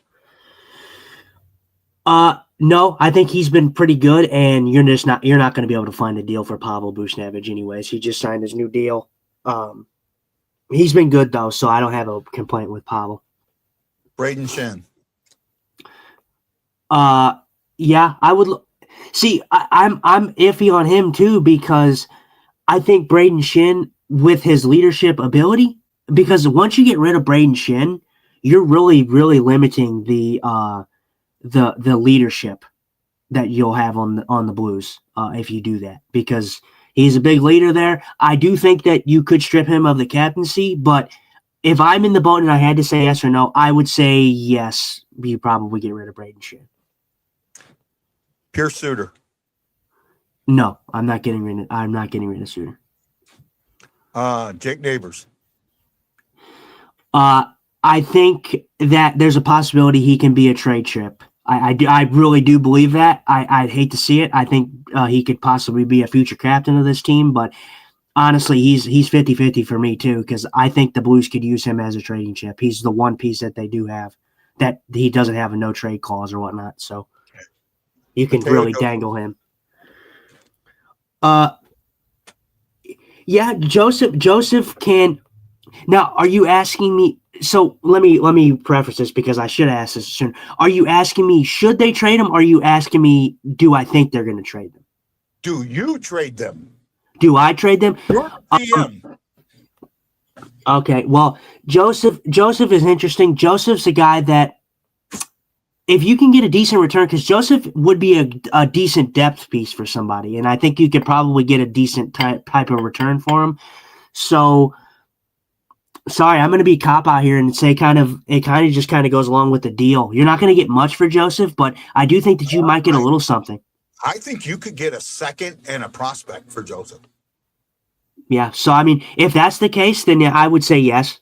Joseph is a guy that I don't see on the. Joseph won't be on this team when the Blues are competitive, and Stanley Cup contenders. Now I'm going to get into some touchy ones. You ready? Mm-hmm. Dylan Holloway. Dylan Holloway's interesting. See, the thing is we haven't had a deal yet. We signed Broberg. Holloway has not signed. Holloway is very injury prone, so I don't know how much a team would actually give you for Dylan Holloway. Honestly, we haven't had the Dylan Holloway experience for that long, and it's mostly partly to do with the fact that he's been injured. But we kind of know the player that we're getting with Dylan Holloway, and I think he fits the Blues very, very well. But he's another one of those guys that I got to kind of cop out and say it's kind of the deal that you get for him. He's a young player. He's still young. So, I mean, do you really just want to give up on him that quickly? Yeah, I get you. Next one. Again, we're getting into touchy subjects here, okay? Mm-hmm. Bergen. Jonathan Bergen. Seeing as you got him off of waivers and he's kind of came in and he's done his role perfect. I feel like he's done pretty good and he's done his role fine. Seeing as the Blues just recently got him, the fact that I don't think that you would really get that much for him. He hasn't shown like a crazy amount, but he's still young, so I still think there's potential there. So I would say no on Bergen. I think with him, he would be a package deal. Yeah, he would be the fluff in any in a deal, like if something was like a bigger trade. I do agree there. So like if we're going off of that logic, then yes, package deal, something with him in it, that's fine. But as for like a player that's just gonna be like him in his own deal with getting something back, I just don't see that happening. Next player, I think you're going to answer immediately, and I think I know what the answer is. Ready? Yeah. Alexei Torpachenko. No. Torchenko. I knew it. Right? Yeah, you just signed him to a 2-year extension. You just signed him to a 2-year extension. There, yeah, you're one thing. He's not going. But would you? But let me ask, would you want Alexei Torchenko traded off this team? Because I don't. I don't either. No. Yeah. So yeah, but, I mean, no. I'm going with no. We're sellers, so everybody's on the table. Mhm. Right? So that's why you got to ask yourself, what do you want to do? Because everybody's on the table. Next one. I think I know the answer to this one, and it'll be just as immediate. You ready? Mhm. Oscar Sundquist. I would say yes. I would say get rid of him. I would You say took yes. a little longer for that one than I thought. But Right? I would say yeah. But see, the thing is because I love Oscar Sundquist. He's just an absolute warrior out there. But he's not what he used to be. He's a fourth line guy. I hate that the Blues put him on the power play. That infuriates me to no end because Oscar Sundquist is not a power play guy. But he's a heart and soul guy. He's a guy that you want in your locker room. And I've heard that not just from the Blues organization, from the Blues players, but from the other organizations that he was in. I heard it a lot with Minnesota. A lot of Minnesota fans didn't like seeing him go when he left. So he's a leader, or he's a locker room presence. But if I'm the Blues, yes, I would get rid of him because there's just so many roster spots that are going to be taken up by the youngsters that are coming in. So the next two, I'm going to say their names together because I think the answer is the exact same and it will be immediate. Are you ready? Yeah. Snuggerud and Dvorsky. No, absolutely not. Absolutely not. Am I right? Absolutely not. Absolutely not. Right. You're not getting rid of Snuggerud. You're not getting rid of Dvorsky. Dvorsky just out of everyone. I said this before. Out of everyone who went to Milan, Italy, the Blues player that is going to take the most out of that experience, although two got to play for the gold medal, it's gonna be Dvorsky. Dvorsky he broke the record for rookie points. He's going to take the most out of that experience. Whether he's going to take it and run with it, I have no idea. But I think that he's going to be a great player for the Blues. And I think I'm so glad to see where he's actually become, because we were talking about it at the beginning of the season when he didn't make this roster. And we said, well, next year, if he's not on this roster, he needs to be moved. So he's on this roster now, and I think he's gonna be a mainstay there now. Okay, next one. The next three, I think I know the answer to all three, but I'm going to say them. Nathan Walker. No. Yeah, I'm with you. Robbie Fabry. See, I'm a little bit skeptical because me and you talked about this a couple weeks ago when we were doing this. Robbie Fabry's a guy that I feel that he might be the guy that finds himself on the outside looking in. Yeah, I feel like the Blues might honestly, he might be a waiver guy. If somebody called me on him, in a heartbeat. Yeah, in a heartbeat. Well, and yeah, if someone, I think it would be a decent depth piece for any team. But I think he kind of falls into the same category as who else did we say? Berggren, Berggren with the package deal. I could see him going in a package deal. I could see that as well. With Fabry, but Fabry is a guy to me. I think he's going to be on the outside looking in. Yeah. Okay. This one is. I'm going to say the name, but I think it's too early to make this answer, even though the trade deadline's 2 weeks away. Jack Finley. No. I think with the way that like he has history, I think his dad played here, right? So, yeah. I don't see that. I think the Blues love taking these what is it? I don't know the correct terminology, but they like taking these reconstruction projects pretty much. And not that he's a reconstruction project, but he's a guy that has history to the team. The Blues seem to never get the superstars. They always seem to bring in a bunch of tight-knit group guys that are blue collar. Jack Finley should be good. And the reason I say that is because if we're going to move on from Oscar Sundquist, I think Jack Finley, and he's only 23. And he's a big boy. He's not a small dude. So you might get what you're looking for on that fourth line if he works out with a Nathan Walker and Alexei Toropchenko. So that's why I would be moving on from Sundquist. And here comes this is the fun list. I actually think I know the answer to every single one of these. Right? Mm-hmm. But well, I'm gonna see if I get it right. If I put my finger up, I got it right. If I don't, I got it wrong. Justin Falk, Yes, you moved Justin Falk. Colton Parayko. See, and this is where I might stump you here a little bit, but for me, I love Colton Parayko, and he's still kind of considered the number one here. Broberg's going to be there eventually, and I think Parayko should be in this lineup still. So I'm going to say no on Parayko, but if the deal was right, I would be okay with giving up with it. I would be okay with fingers up for that one because I was going to say exact same thing. Okay. Yeah. Next one. I'll put the finger up even before you go. You ready? Philip Broberg. No, Philip Broberg. Philip Broberg just signed. Philip Broberg, like I've said it, and I'll keep saying it nauseum. He's going to be your number one Blues defenseman here in a couple of years, and the by far elite one. Yeah, this next one is the only one I'm not sure of. You ready? Mm-hmm. Cam Fowler. See, he's interesting, and now I'm going to preface it. I'm going to say no, and the reason I'm going to say no is because of the year that he's had. I think he would be a solid depth piece for anybody looking to make a run because I do think he's a solid defenseman, but he is older.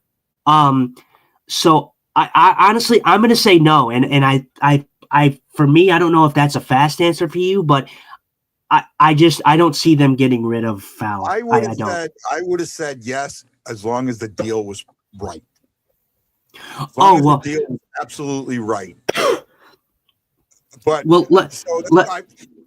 go ahead. Sorry. I just want to preface this because you bring up a good point. I want to preface this in a way that if I was the GM, like you were asking me, yes, I would trade Fowler. But do I think the Blues are going to trade Fowler? No, I do not think the Blues will. So I'm going to give myself a half on that one. Yeah. Okay. Well, you were pretty much right because I was answering it in a way where you didn't where you asked me originally. So if I was the GM, yes, I would look for an option for him, but I don't think the Blues will do that. Tyler Tucker. Oh man, for me, I'm not the biggest. I feel like he earned his spot this year, like coming into this year, but like he's not as defensively reliable as I'd like him to be. And honestly, I don't know if there would be anybody in the market for Tyler Tucker. I mean, there might be, but I don't know. With how the defense is developing, and we're still going to have to wait a couple years, I'm going to say no. Tyler Tucker's probably not going anywhere, just because we're still waiting on the development. Not going anywhere, but if someone called and asked about him, he'd be gone in my book. Yeah, well, yeah, and I can say that for a lot of them. Like if someone did call me about Tyler Tucker, but that's the thing. If somebody called me, I just don't know if someone would call for Tyler Tucker. But if they do, I would be fine with it. I would be fine with getting rid of Tyler Tucker. I'm almost certain I know the answer to this one. Almost certain. And I think it's going to be quick. Logan Mailloux. No, you don't trade Logan Mailloux. I'm learning you, Justin. We're on the same page, buddy. But and anybody that says that you should trade him is delusional. I mean, he's still young. He came in after he got sent down to Springfield, and he played fine. So, I mean, he is still a young defenseman. He's still developing. Give him time. Give him a couple more years. If he doesn't pan out, then he doesn't pan out. And we'll be looking at the Zach Bolduc thing, and we'll be like, oh, well, we lost a trade. But granted, Zach Bolduc is not tearing bridges down in Montreal anyways. No, he's not really tearing it down either. So and it just cooled the hell off. So, yeah, I'm with you there. Last one for the defenseman, Matthew Kessel. If someone is calling me about Matthew Kessel, yes, I'm moving him. I got him all right. Every one of them I got right. Okay. Next two, I guarantee you I know the answers on these. Right? Now, I know what you're going to think on the next two. Go ahead. Well, and I just, like I said, I just want to preface this. This is about if a team called us and what would we do? Yes, I would get rid of someone Kessel. Do you want him? You're waiting for somebody to call you. You're saying if someone called you. Yeah, I would get rid of those guys. But if you tell, like, if we're answering these in a different way, my answers would be a little bit different if you said, do I think the Blues will get rid of these players? That is a little different. Okay. The next two, I'm going to tell you what I think your answer is, and you tell me what player you think it is. Absolutely yes. Okay, that's gonna be Bennington. and the next one, ready? Absolutely no way in hell. No, and that's gonna be Hofer. But see, and like I said, I want to preface this, but because I want to say this, I love Jordan Bennington. I will always have a place in Jordan Bennington. I will always support Jordan Bennington no matter where he goes and what he does in his career. But Jordan Bennington's stock is at an all-time high now. Like I said, we all know that the coaches and the management, they know, like, Jordan Bennington is a great goalie, so we know that for a fact. The fans are who think that this stock is low, but his stock is at an all-time high, especially now after the Olympics. He didn't win gold, but he had a great showing in the Olympics. Now is your time to get rid of him. And like I said, I'm going to be kind of a douche here, and I'm going to pat myself on the back and say, I told everyone before anyone ever had any inkling about Jordan Bennington being traded. I was the first one to set murmurs and say Jordan Bennington should be moved from the St. Louis Blues. Early in the season, when we at a game, we were talking about saying, and we both, I know you can put me in that. You remember the conversation we had in game 2? Yep. Right? At the game, you and me sitting there going, with the way they're starting this season. In fact, this was the one we did at this is the Calgary game we did, remember? Mm-hmm. Yep. The Calgary game we did at the bar, and we were talking, Hofer played really well, and we were going, if someone calls about Bennington, I think this is it. Right? Mm-hmm. I think we both said that. This is, like I said, I love Jordan Bennington. Like I said, I'll always support him, but you cannot afford Jordan Bennington to walk away from the St. Louis Blues and not get nothing in return. So with that being said, you have to trade him to get something for him. Like I said, I don't think the deal is going to be as sweet as you think it's going to be, but you are going to get something for Jordan Bennington. But you need to get something for Jordan Bennington because that's the only way that the Blues are going to rocket themselves into the future. I agree. You can't. Sorry. Okay, Shockman says fans need to realize we won't get superstars now. We might get someone like Kyrou, who is a big upside that needs a change of scene. Now with Kyrou, if somebody called and was offering a player that may be in that same boat, right? Someone that's been considered a locker room cancer or had some issues or other stuff like that there, I may be, depending on the player, willing to go one-on-one. So let me run this by you. I like I said, I don't know what happens with Jordan Bennington, of course, but Jordan Kyrou is an interesting thing because he has that contract.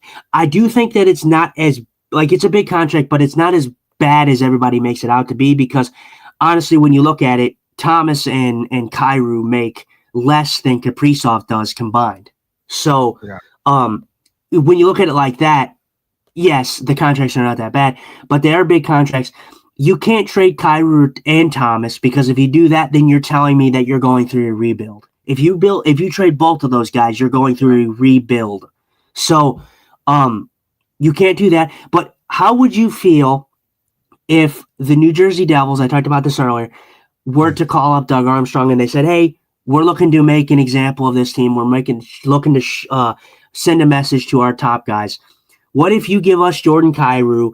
And now I don't have a set trade in mind, but you have Jordan Kyrou and your big return back would either be Dawson Mercer or Nico Hischier. That would be one of two because you're not getting both. You could possibly add a deal into there. Maybe you can throw in a Matthew Kessel. And maybe you can take one of their defensemen. Now, the person that I was thinking, because I think that they're talking about it, and I don't know how you'd feel about it because he is an older guy, but Dougie Hamilton might be a guy that might be on the move. I don't know how well he'd fit into the scheme of St. Louis. Dougie Hamilton can be a guy that the Blues could possibly get. Luke Hughes would be absolutely awesome, but I don't know if the Devils would actually make that deal and give up Luke Hughes because he's like their youngest defenseman, and he's going to be probably pretty good. He's not going to be Quinn Hughes levels good, but he's going to be a good defenseman. He would be a good pickup for the Blues. He would also be young. He would fit into the timeline of the Blues being competitive. And So we just did a 2-hour impromptu show. yeah, no, it was a good show, but I just want I think we both needed it, right? Yeah, I just kind of wanted to get your thoughts on what you thought about that, because in a realistic world, like if I could say, oh, okay, give us Jordan Kyrou or give us we'll do a straight up hockey trade, Kyrou for Jack Hughes, but they're not going to do that. They're not going to do that. So in a perfect world, yes, I would want Jack Hughes, but who knows? Maybe if they really did want to send a message, granted, I'm going to say that it would never happen because, first of all, Jack Hughes is a center, and centers are hard to come by. So I don't think that they would trade him straight up for Jordan Kyrou. You'd have to add in more pieces. But if a Jack Hughes was to get on this team, man, oh man, that would just be absolutely crazy to watch. It won't happen, like I said. But then again, you get into the same boat because New Jersey is not hurting for centers. They're hurting for wingers. Yeah. So that's why I say maybe you're looking at a Nico Hischier, which a Nico Hischier would be interesting, if I'm honest. A Nico Hischier, a Dawson Mercer would be interesting in my book. And again, with Kyrou, like I said, the deal's got to be right. If the deal's right, I'm moving on. If the deal's not, I'm not. Mm-hmm. Yeah, I can 100% agree with that. Like I said, everything is different. Like the way that we answer those questions, we answer them. If we were the GM and somebody called us about them, would we get rid of them? Our answers would be different if you said, okay, answer them as if, do you think the Blues are going to get rid of them? They would have been different. So, no, my question was, you're the GM. What do you do? No, I know. That's what I'm saying. We answered the questions like that, but I'm saying the answers, some of our answers would have been different if we answered them the other way and said, do we think the Blues are going to get rid of them? But one thing I can say for certain, though, and it would be highly disappointing, is the Blues cannot go in and not make a single move. We're going to see moves, and we need to see moves. Whatever they are, there needs to be moves. You cannot stand pat again because what happened last year is likely not going to happen again. Yes, you're statistically not out of it, but the Blues would have to have a remarkable second half. I agree. Okay, man. What a show. 2 hours, a little over 2 hours, and I've got another podcast to do in 40 minutes. my alumni group is having a naval ball in September that I'm hoping to go to. And I'm doing a podcast with the people that are running it to promote it. So I'm doing that. It'll be on my page. I should be sharing it on my page. So if you want to hear me talk about that. And also, if you look on YouTube during the break, there is a thing called Gulf War. Oh, and I can't remember the. Here we go. Gulf War side effects. I was on there last week talking about my time in the Gulf War. They did some good reels and some other stuff. So check it out. Gulf War side effects on YouTube. It was a really good show. Bud, I haven't done this in a while, but how do we end this show? I think we got to ask the girls, man. Where are the girls at? Let's go Blues. Let's go Blues. What are you wearing? A Canadian tuxedo. And I'm a hockey player. Let's go Blues. And I want to know who is late for dinner. Where are they at? Now, I got to do that. I got to. Shaggy, hey, buddy. USA, baby. If you move Luke, you could upset Jack. Very, very good point. I went out of my mind. I was so excited from Shag. You guys got to love an angry Benny. Absolutely. And Jason McGillen says good night. Oh. Thank you so much. Go ahead. No, I actually, it's actually interesting. it would be so weird, bro. I'm telling you what, would it be so weird to see this type of trade? Say you don't trade. Sorry, I don't mean to get into a huge tirade, but say you don't get rid of Jordan Kyrie. Say you get rid of Robert Thomas, just for the hell of it. Say you get rid of Robert Thomas, and you say you do Robert Thomas and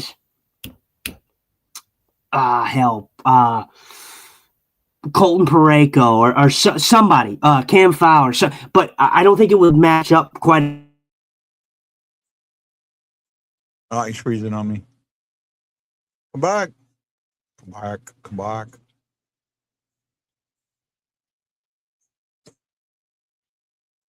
I'm waiting. Okay, you here? Okay. You froze, yeah. Sorry. So it wouldn't match up really well for New Jersey, but say you did it in a hypothetical situation. You do Robert Thomas and Colton Parayko for Jack Hughes and Luke Hughes. Straight up.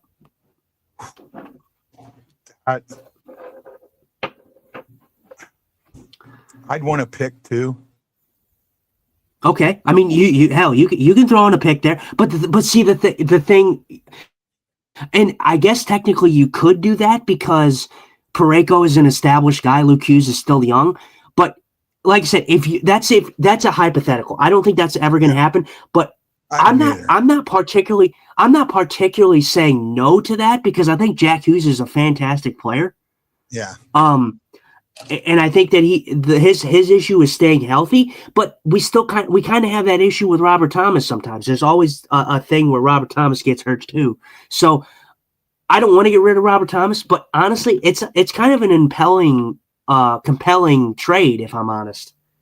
Yeah, it's something to think about. Okay, so now we're back to it. Who's late for dinner? I think we need the boys. Where are the boys at? Hawaii Blues fan. We're bleeding blue with you. Let's go Blues! Let's go Blues! Let's go Blues! So this is Guy, the Hawaii Blues fan, with my co-host, my friend, my pal, my buddy, Justin Eagle Eye Scott. We've been away, but we're back saying aloha mahalo. And you can always find us on the BlueNote Fan Report on Facebook and YouTube. And we know that Guy is bleeding blue with you. And as always, hockey's back, baby. It's Let's Go Blues. And I'll see you next time. And we'll see you next time on the BlueNote Fan Report. Hello, yeehaw.